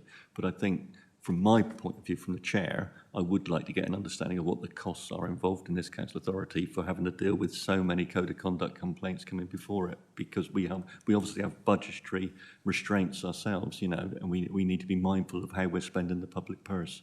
But I'm happy for you to complete and go on as much as you want to go on to, but I do appreciate that this is something I think this committee needs to take up with the monitoring officer, but unfortunately he's been called away to an important meeting. No, thank you, Chair. I will take the out. I think the independent investigators charge us about £30 an hour. So the more we have, the more we pay them. So there is a financial consequence, and of course the staff time involved has its own currency attached to it. So, but I will take the opt out. Thank you. There was the second part about the serial complainers. And do we identify? I understand what you're saying about the parish, and I think that's better outside this meeting. I was just concerned about the paragraph, the impression that might have given, and I think that's been explained by Anthony. But it's whether we do have in place serial or group complaints. Thank you, Councillor. Thank you, Chair. I can cover that. Yes, we do. We don't get tremendous volumes from individuals. We get tremendous volumes of correspondence about the same issue, in which case it's one complaint. So it will feature once. It will follow a process to the Ombudsman, and once the Ombudsman has outlined their position, that the route is through appeal then back to the Ombudsman. We wouldn't investigate it again at a local level. So we're not counting them again and again and again. Doesn't mean to say that the impact of the volume of that correspondence, most of which you'll probably get in your inboxes as well, depending on your ward. I'd imagine there'll be some familiar names, but it's not swelling the numbers. So just to clarify, that if you got 50 letters about the same thing, that would count as one complaint. Right, that was what I was really, yes, thank you. Thank you, Councillor Roberts. Councillor Shortell. I just wanted to ask Anthony if the degree of malicious software, emails, are increasing or decreasing, because as you know, we're involved in West Moors with a particular flamer, and I was just wondering, maybe because of court cases that have taken place, whether that's reduced or whether in fact it's increasing, and increasing in other ways with other people who have that mind. I just wanted to know what the situation is regarding that. No, thank you. I can cover that if I may. It's almost twofold, really. The behaviours that we're managing through a single point of contact, or we've taken some steps to manage, is actually less now than it was in previous years. But the volume of what may be considered vexatious material is still coming in at a greater level, which makes me think, are we becoming more tolerant of unreasonable behaviour and not taking enough steps to manage it still? So I think that's my feeling. I don't think Dorset Council are being brave enough in managing vexatious behaviours. So it's on the up, but we're taking fewer steps about it. You content, Councillor Shortell? Yeah. Yeah, that is a bit of concern, really, because of course, you know, there's perhaps, you know, further enforcement should take place, perhaps getting the police involved, which has happened, as you know, and then of course you don't actually quieten these people down. It's just that they place it in a different direction, if you know what I mean. And I think it's just because we are who we are, and we've got to put up with that, haven't we?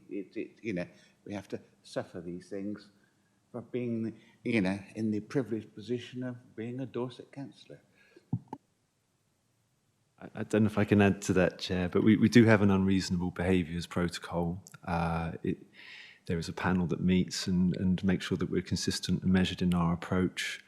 But in terms of what actually contributes vexatious behaviour, particularly in the eyes of Information Commissioner, it's a really high threshold. Thank you. Okay, thank you. Got a question around page 54 at 1.5, where it talks about the cost in terms of children's and SEN at 42,300. It talks about these being historic, and I just wondered how far back they go, because we're under the understanding at the moment that children's services, when we had the budget cafes and we did the budget scrutiny committees, and talking to the portfolio holder and the executive director for children's, children seems to have been moved on a long way. It seems to be on a path that I feel is looking pretty good at the moment, and I'm just wondering how historic those cases are. Thank you, Chair. Really good question. And I think the term historic is, in this particular case, bearing in mind it's 21, 22, there were around children that were out of education. So by the very nature of the fact that they've been out of education for a period of time, I think the term historic sort of focuses on the fact that when they first entered the system, it was probably a longer time ago, but they've only entered the complaints process now after many months, perhaps, in some cases, of us failing to provide a service. So it's an issue that's continuing this year as well, actually. So there is learning, and we're working really closely with children's colleagues. But there's a tariff for financial remedy in relation to children out of education. So what I was trying to get at, in terms of historic, these have been cases that have been going on a long time before the 2021 or 21-22 period. They started before that, did they? Thank you, Chair. Now I can clarify that the failure in service began because of the longevity of the period out of education. But rather than perhaps bring it to our attention at an earlier stage, I think a lot of time had passed, and then people were then entering the complaints process. So I think as we go forward, we would expect to see a reduction in that number.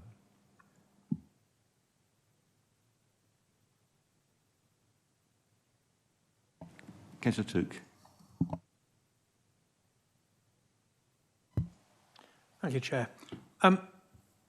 The numbers look good. I think they're well done to the team for resolving as many as you have. Two questions. One, formal and informal complaints.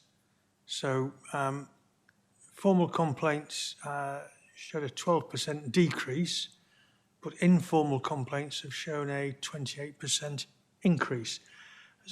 What is the difference between a formal and an informal complaint, and how is that managed? How is it decided whether it's formal or informal? And my second question is, in terms of comparatives, do we have any information from comparable large rural unitaries where we can say we're doing better than them, or we're doing as well as them, or they're doing better than us?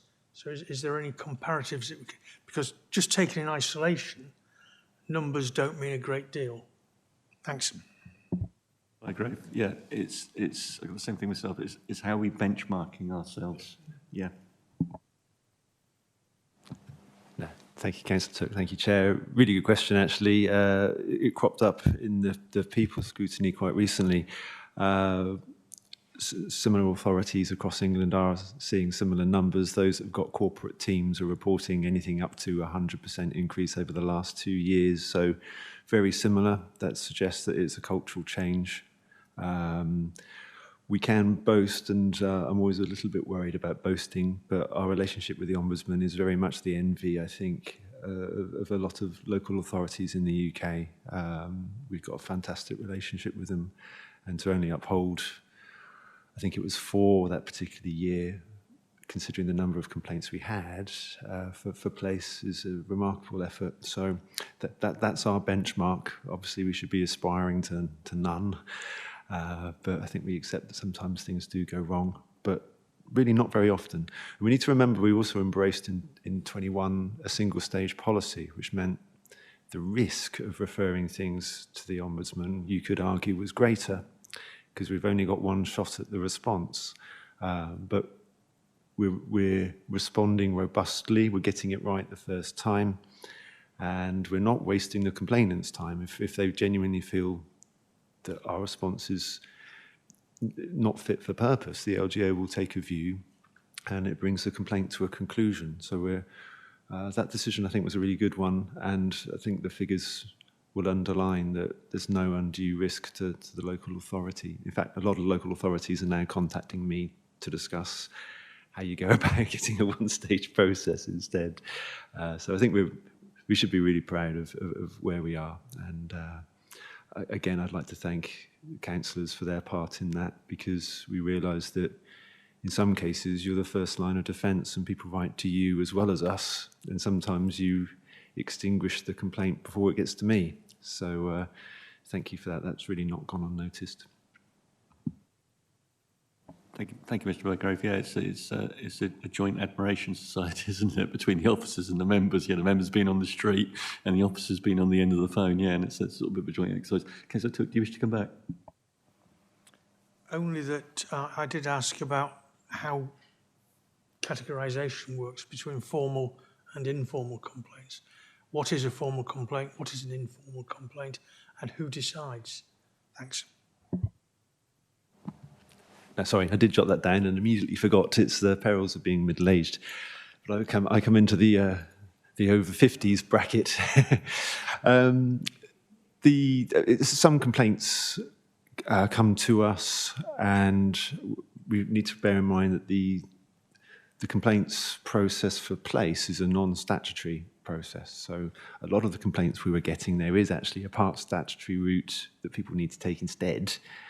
So if it's a planning related issue, which a lot of them were, particularly that year, the complaints team would probably handle it. We'd probably cover off certain communicative elements if there was a shortfall in not communicating properly. But if there was a different route or a judicial review that takes precedent, we can't really consider it as a formal complaint, but nonetheless, we want to take the learning from it if things have gone wrong. So that accounts for some of the informal complaints, but the majority will be people that have, in the heat of the moment, taken to their keyboards, typed into whatever search engine is their preference, Dorset Council complaint, because in the mind of the complaineur, that's what it is. And you're presented with a beautiful form that says complain. And I think that's what people have been doing. What we've changed now is put in some alternatives. You know, is it really just to report noise? Is it to report a missed bin? Is it to report a pothole? It's something which is a little bit clearer. So some of the complaints were coming to us as service requests with a little bit of gusto, if you like. So if we could resolve it as a service request, but it was handled by the complaints team and we brought it to a resolution, we tend to record it as an informal complaint if the complainant goes away happy. And we don't obstruct the process if we feel that there is merit there. And to answer your other question, it's the complaints team that triage that. If we feel that there is something that we want to probe independently, because we sit outside of the service, and I think that's really important across the directorates, we can challenge and say, well, actually, you might think it's a service request, but to us, there's some element of genuine complaint here. So that decision of triage is taken by the team. Thanks. You satisfied, Councillor Took? Yeah, it's a bit of an internal decision as to whether a complaint is formal or informal, is what I'm getting from that. Which I understand the reasons. I do have a concern. It's a little bit like marking your own homework, in that we decide if it's formal or informal, and then based on that categorisation, we take steps accordingly. I'm not entirely sure that's the best way of approaching it, but I'm not sure I've got a better one at the top of my head. So I'll leave it there for the moment, but may come back. Thank you. I can cover that the best I can. I mean, as I say, I think the independent eye, it's an assurance function. It sits in legal and democratic. So I would dispute that it's marking our own homework, and the responses are quality assured by the team to make sure they're fit for purpose. Okay, thank you. Going to the chart, the table that you've laid out on the Dorset complaints on corporate.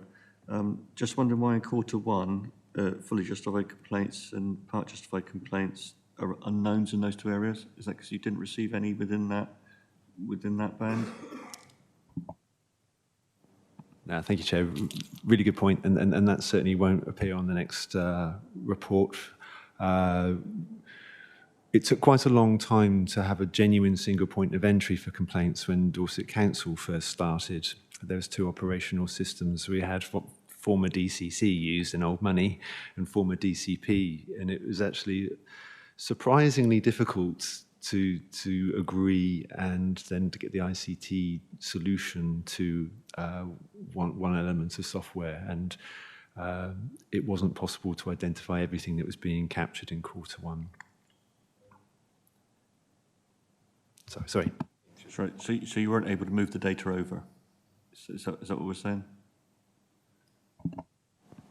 That particular quarter, we're sort of comparing apples with pears, really, and it felt, rather than put a finger in the air, we were better to start when we had clear and concise data.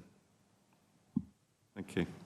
Can I just have a very brief understanding of, at the bottom of the page, learnings, which is in red right the way through from quarter 1 to quarter 4? Yep, I think it's a really good point. That's why we're here. Learnings shouldn't be limited really necessarily to complaints that we're upholding. I consider it quite a low number considering the proportion of complaints we get in, but I think the fact that we're upholding so few of them, one can see why we're not feeling that there's much of a learning opportunity if it's a complaint that we don't really uphold.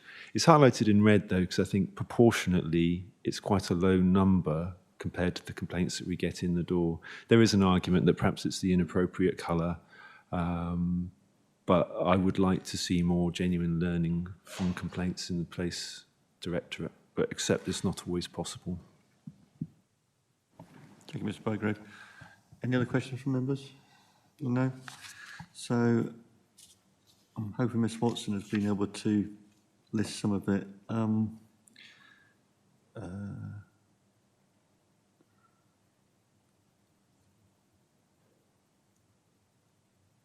So I've got vexation complaints and investigating a more robust way of dealing with them. I know you said that the benchmark as to where that was sometimes a difficult one to qualify, but I think there needs to be, I think you said that you believe that the authority needs to have a more robust approach to some of those vexatious comments and complaints that we get in. Also the learning opportunities, we need to establish how we're going to do those learning opportunities. Mr. Watson, did you have anything else that you picked up?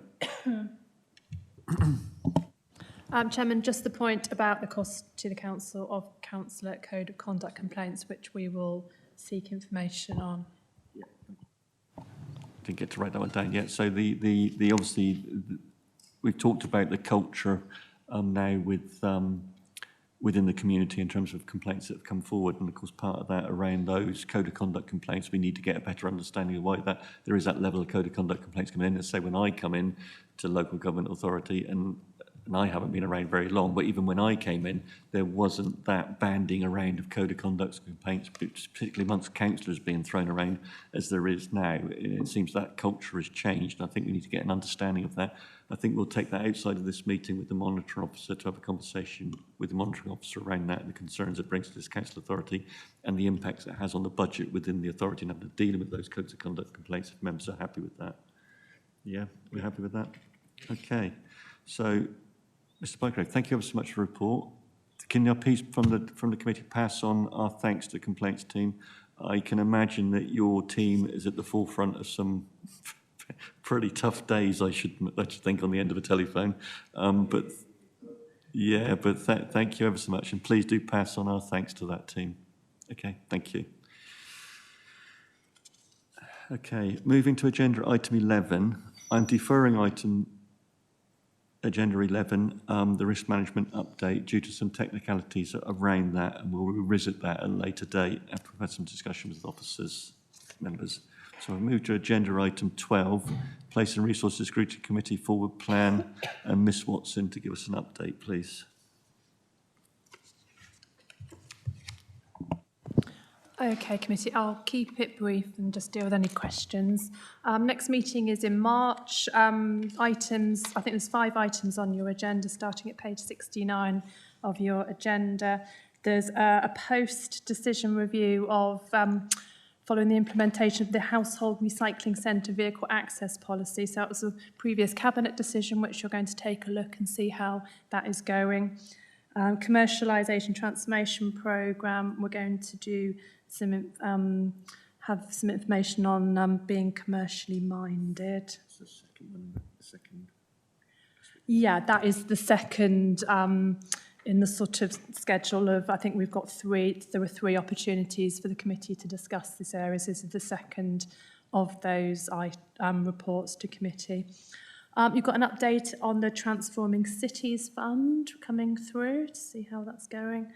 And also they're doing a refresh of the bus service improvement plan, and they'd like to bring that here for your comments. And then finally, you have your next opportunity to take a look formally at the,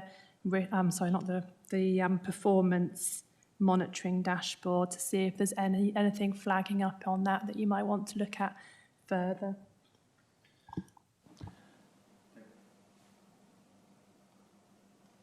Oh, sorry. Thank you, Ms. Watson. Councillor Roberts. I was wondering whether perhaps that as we're having an informal session on the performance, whether we include the risk in with that, or is that too far ahead? I think it's too far ahead. I think so. We'll have that conversation with officers. As I said, technically they've got to do a bit of tweaking still. Thank you. Okay, members. If there's no further questions on the forward plan, then we'll go to the Cabinet forward plan, agenda item 12. Ms. Watson to report.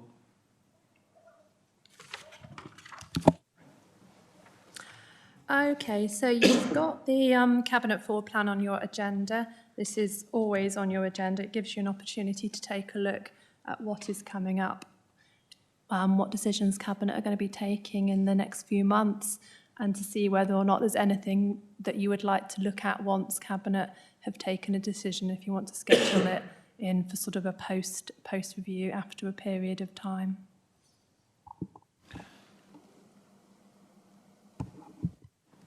Councillor Roberts.